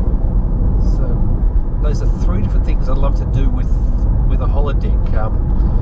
Somebody versus somebody working with somebody, or recast a film. What I would have loved to see in the later Avengers movies, a line where Doctor Strange meets Iron Man and explains something to him, and Iron Man says, "No shit, Sherlock." Yeah, well, you and I discussed that previously. Yeah. It was. I think it was actually at the cinema when we were watching Infinity War, and I said it's a shame they didn't bring up the fact that both Robert Downey Jr. and Benedict Cumberbatch had both played Sherlock Holmes. And then it was you who came up with the idea of them saying, "No shit, Sherlock." Those birds are everywhere. Oh yeah, starlings are a pest. They're feral. Have you ever listened to the Goon Show episode, The Starlings? No. I think it was St. Paul's was infested with starlings, and they were trying all sorts of methods to get rid of them. And in the end, I think it was Blue Bottle who came up with exploding bird lime. It was designed to mimic the real thing, but it would explode when the birds came close to it. But of course, they, as is in the Goon Show, they underestimated the potency of the exploding bird lime and blew St. Paul's to pieces. And Seagate comes up in Parliament House. "Never fear, gentlemen, St. Paul's will be rebuilt. But the starlings will just roost in it again. Well, we will blow it up again. But are we going to keep rebuilding and blowing it up? It'll drain the treasury. Never fear, gentlemen. I have assurances that our financial situation is well in excess of the starlings."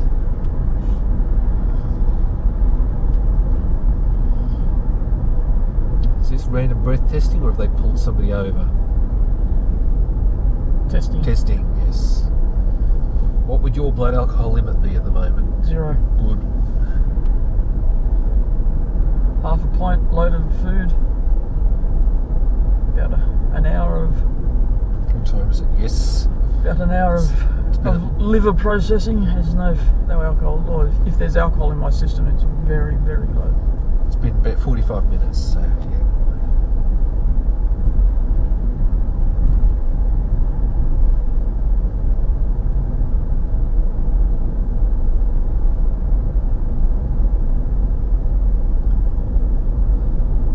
So I use the natural detox process that relies on my liver functioning like a liver.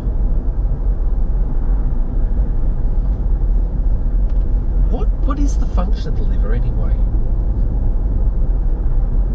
Oh, it has lots of functions. It doesn't have one.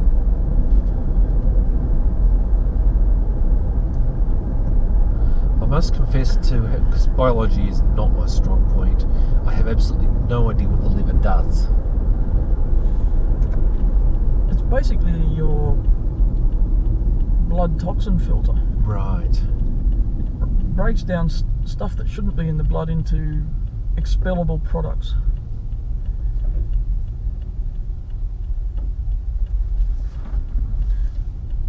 Because is that sign peeling? It is. Yep. In the American folklore story, The Yearling, I can't remember the character's name, but his father was bitten by a rattlesnake and he managed to save his own life by applying deer poison to the wound. And I don't have an earthly notion of how that actually works.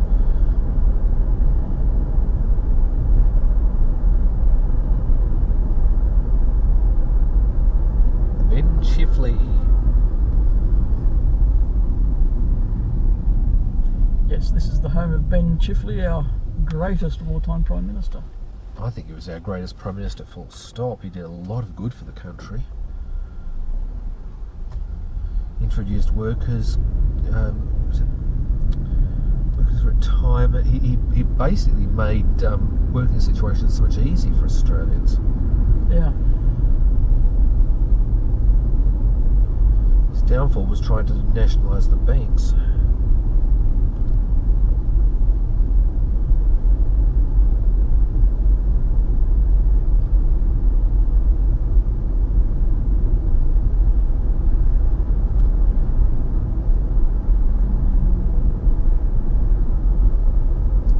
That goes past the park, are we? We are. If we get to the T junction down the bottom here and turn left, we go to the miniature railway.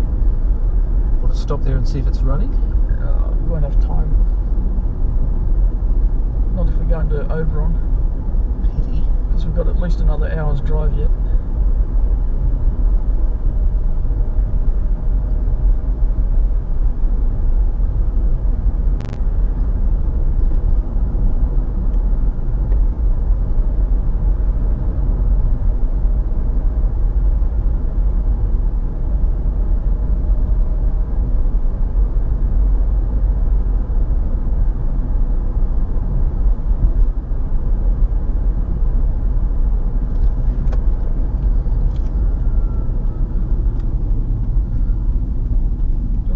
Stripes down here, or definitely see if he's actually there, because hopefully if today was a open day for the miniature railway, he'd have his mobile phone with him. So I'm hoping he's at the petrol station. You can give him a sneak peek of you know who. No, leaning on the Lexus. No, because Stripes is one of the organisers of the July meet, and that's when I want to debut her. So I want to keep it a nice surprise for everybody. That there are very few people who have seen it yet. Right. There's yourself and a couple of others, and my work colleagues. There's nobody in my social group, we'll call it, who has actually seen it yet. Right. Ooh, a horse's backside in that van.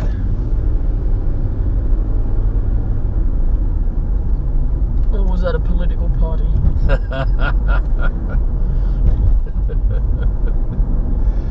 Probably. You've seen the septic tank with the comment on the back, haven't you? Warning, political promises on board.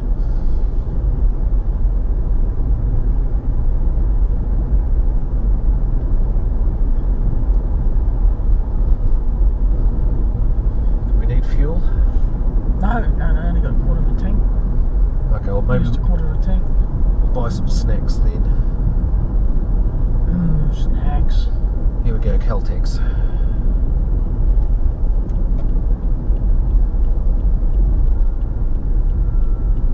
Apparently there's a lot of trouble with idiots speeding through from the motel to the swimming pool. Yeah. Nope, this is going to be rough. Yeah, it is, unfortunately. Bit of a scrape. Is there a parking spot that doesn't involve using the petrol pumps? Yes. Whereabouts? Just down here. I'll just park it where it says water. No, he doesn't look like he's in. Not unless that's him. He hasn't dyed his hair or something, is he? Wouldn't expect so. No. Please do not park here unless purchasing diesel. Except We're not purchasing diesel. we're not purchasing diesel, are you?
Oh yeah.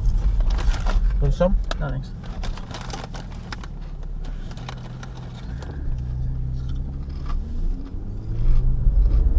I think I've already eaten my daily allocation of deep fried potato.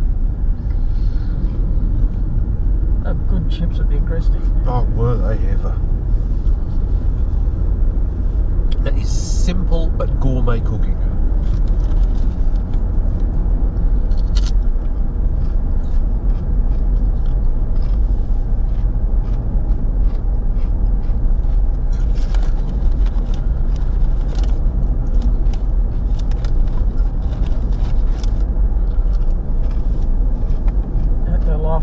The narrowboat chef said the secret to French cooking is lots of butter, cream, and a lot more butter.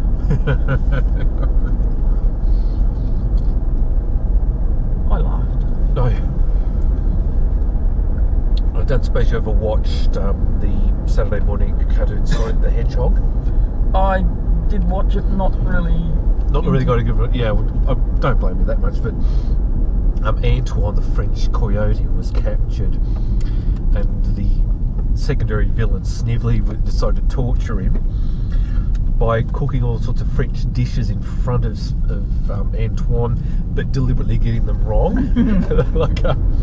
Was it using ordinary pepper instead of paprika, and then finally he went to cook escargot, a little bit of garlic, was it fresh plump snails and then other ingredients? Yes, and margarine. Sorry, yes, and butter. No, margarine. Antoine went into hysterics. Margarine, no.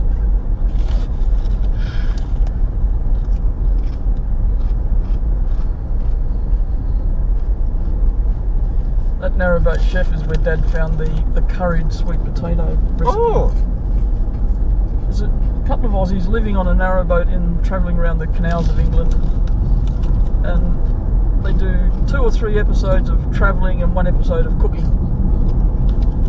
It's very good. Every so often I find one that I think, oh, Dad would like that one, and within days we're eating it.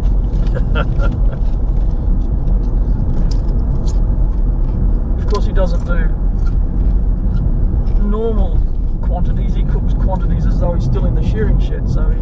Yeah. So your father used to shear sheep? Oh, he was a shearer's cook. Oh, right. So he still does cooking as though he's feeding 11 to 12 very hungry men. Except there's only 4 of us. Don't worry, I did make the same mistake myself.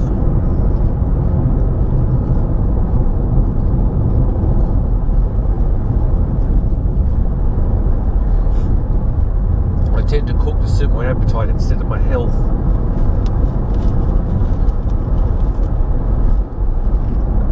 I don't cook much. I can burn water. Most of my meals at home are cooked.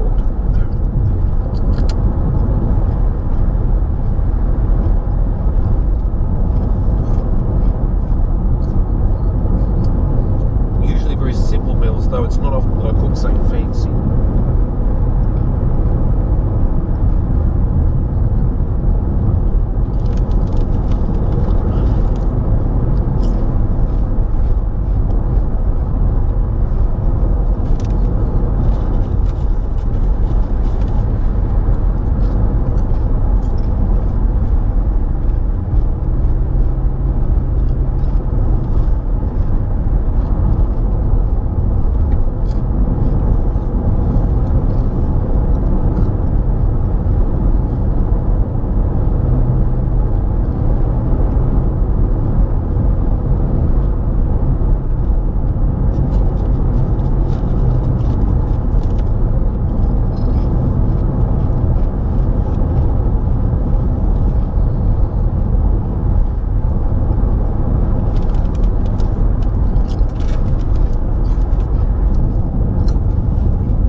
road to Taranai here to the left, you crisscross the main Western line to Lithgow multiple times.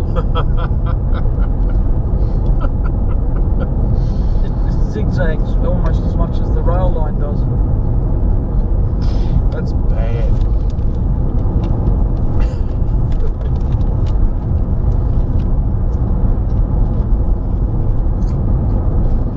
Up to Oberon. Yeah. So let me think. The railway would wind around a little bit, but it sounds as if the road winds around even more. Oh, it does. Have a look on Google Maps. You can see where the rail line goes. The top of that ridge of hills in front of us, or mountains in front of us and off to our left, that's the crest of the Great Dividing Range. Get over that, you're in the east. Right. I used to work with a Canadian lady. She said Blue Mountains, they should be called the Blue Hills. Oh yeah. They do qualify as, or they made all the conditions needed to be a mountain. Yep. Mountains.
I see hills ahead. Yep.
crashed. Yes. My father owned one, and I got in and I managed to accidentally kick the handbrake off and rolled down the hill into the concrete, into the brick fence on the other side. I've still got the blueprint of my bum to show for it.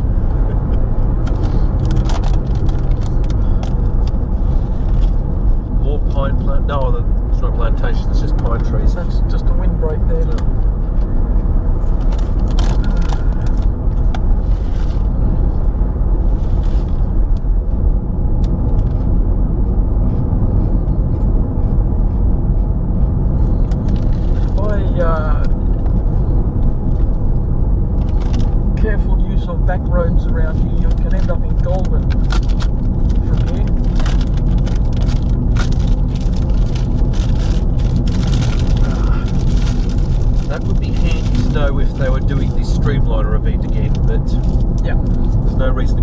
moment. Can I stick this here for the time being?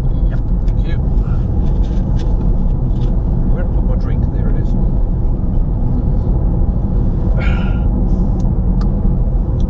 Success. There we go. Oh, that is nice.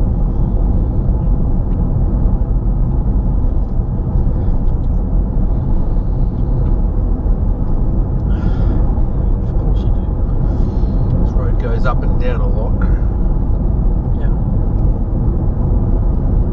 Fish River. Yes. This is the river the commuter train that ran from Lithgow to Sydney was named after. There's two. There's one called Fish And one called the Chips. and one called the Chips, and the Fish was named after this river. I always wondered why it was called that. And the Chips was named because of fish. Yeah, of course.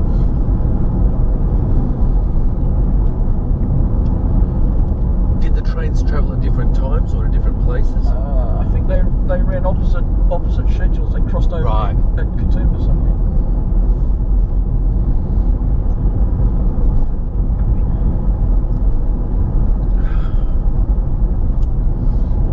It's a shame they don't name trains anymore. Yeah.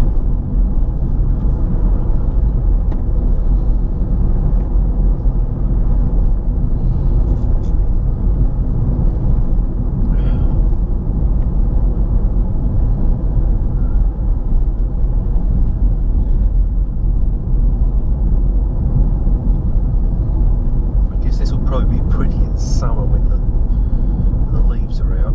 Yeah. Right now it looks more like something out of a ghost story.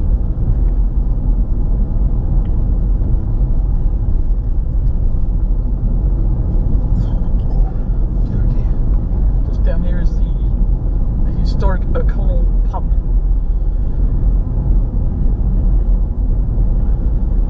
What's the story behind it? It's just an old pub.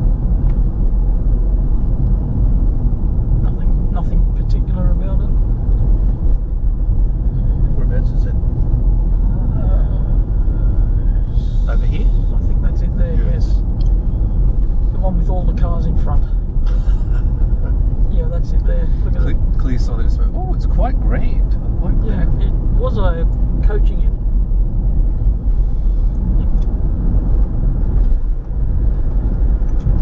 That road goes to Taranah and further on to Lithgow.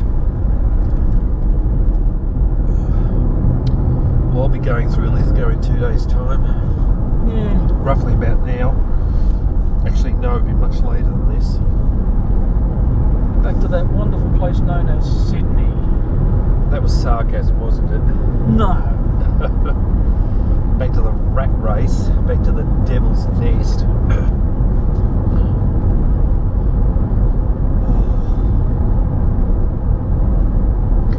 If I were allowed to work from home, I would move somewhere quieter, somewhere that the rent is a lot lower, all those wonderful things. Yeah, quieter is good. Rent lower, you'd have to move well out of the Sydney metropolitan area. Like Lithgow. Like Lithgow. Yes. Lithgow used to be horrible because it was a major coal mining and coal burning area, but now with the reduction of coal burning, it's quite a nice town now. Doesn't smell like burnt coal. Was that from the power station Wallerawang? No, it's just from everybody in town that had a coal-fired heater. Yeah, you drive through Lithgow early in the or late in the afternoon, middle of winter, and everyone's lighting their fires, and the place is filled up with green smoke. You know, that thick, greasy green smoke that coal gives off when it first starts burning. You killed a little dwarf, the body vanishes in a cloud of greasy smoke. That kind of thing. Yeah. You were telling me that the burning of coal releases the radiation that was trapped within the rock. Yeah, the carbon-14. Yeah. So does that mean that there was a lot of radiation being emitted from Lithgow at the time? Yeah. Well, the coal burning power station, emits from its smokestack more radioactive material than a nuclear power station does during normal operation. Yeah. Because the burning of the coal concentrates the carbon-14 into Into the surrounding air. into the surrounding air. Yeah. Didn't know that till you told me. We're not talking about lethal levels of radiation. No, just elevated levels. Yeah. Makes you wonder what's happening with the animals in the exclusion zone around the former Chernobyl reactor. They seem to be doing quite well. They seem to be doing extremely well, which is surprising. There are noticing some new mutations. Birds, sparrows seem to be becoming lighter coloured with white patches on them. But they don't appear to be lethal mutations. Yes. And certainly no squirrels with heat vision and insect tongues. Laser eyes. Yeah.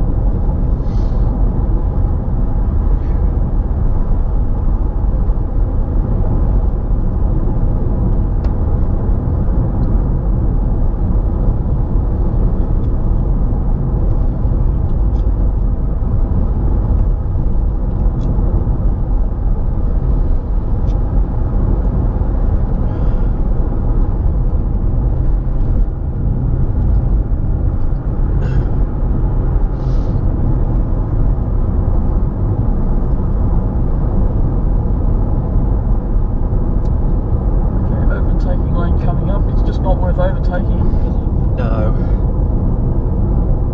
we're not doing the speed limit, but it's a safe speed. Yeah, get there safely, not quickly, like I always say. Yeah, well, I say the speed limit is not.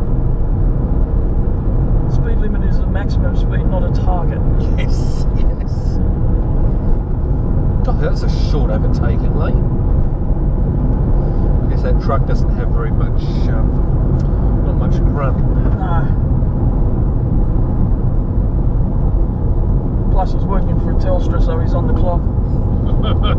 I'm in no hurry, I can get paid to do this.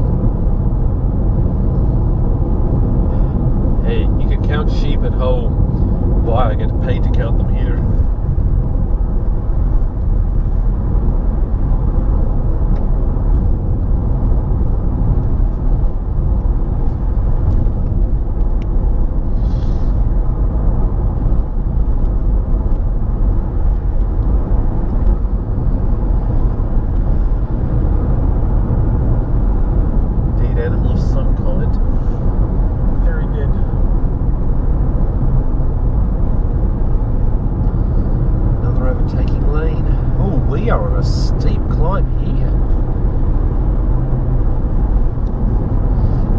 Software that was able to determine the height we achieved, the altitude we achieved during our journeys.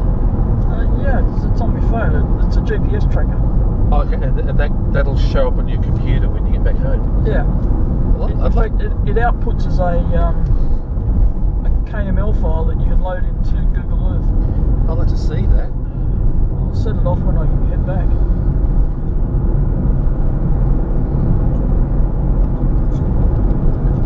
Whoa, that was a bit... Yeah, we changed lanes inadvertently. That was a bit unexpected. Yes. Well, I didn't see a speed reduction sign, but I think it needs one. It's got an 80 zone sign back there, way back there. I think 80 was a little bit too quick. Especially if the car you're driving is not as stable as a Lexus. Yeah, well, this car corners like a slot car. Tesla would be better. Extremely low centres of gravity. I was going to say, yeah, that's the advantage of the electric, what was it called? The one Clarkson tested, the electric Mercedes black SLR, I think it was. Yeah. That was a fantastic car. If I was into sports cars, that's the car I'd want.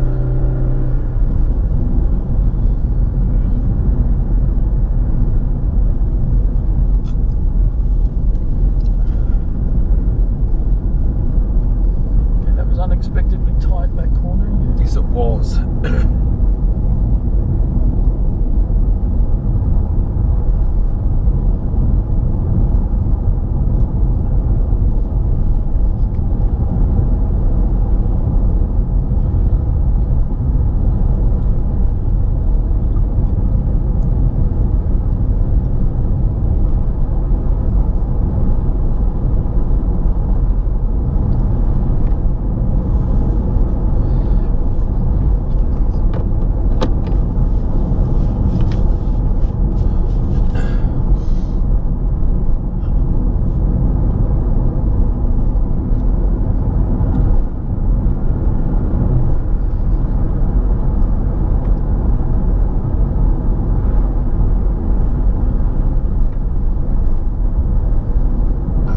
What does RMS stand for? I've forgotten.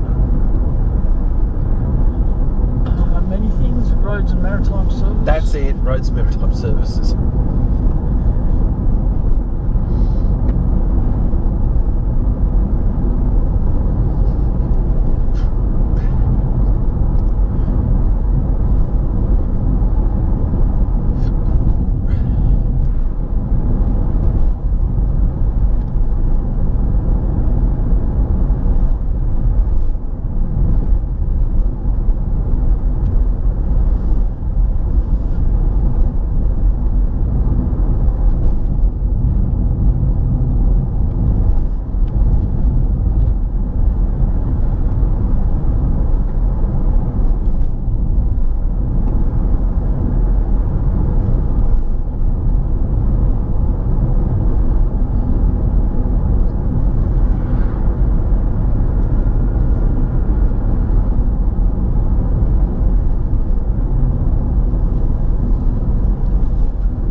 ever driven on is the Hay Plain.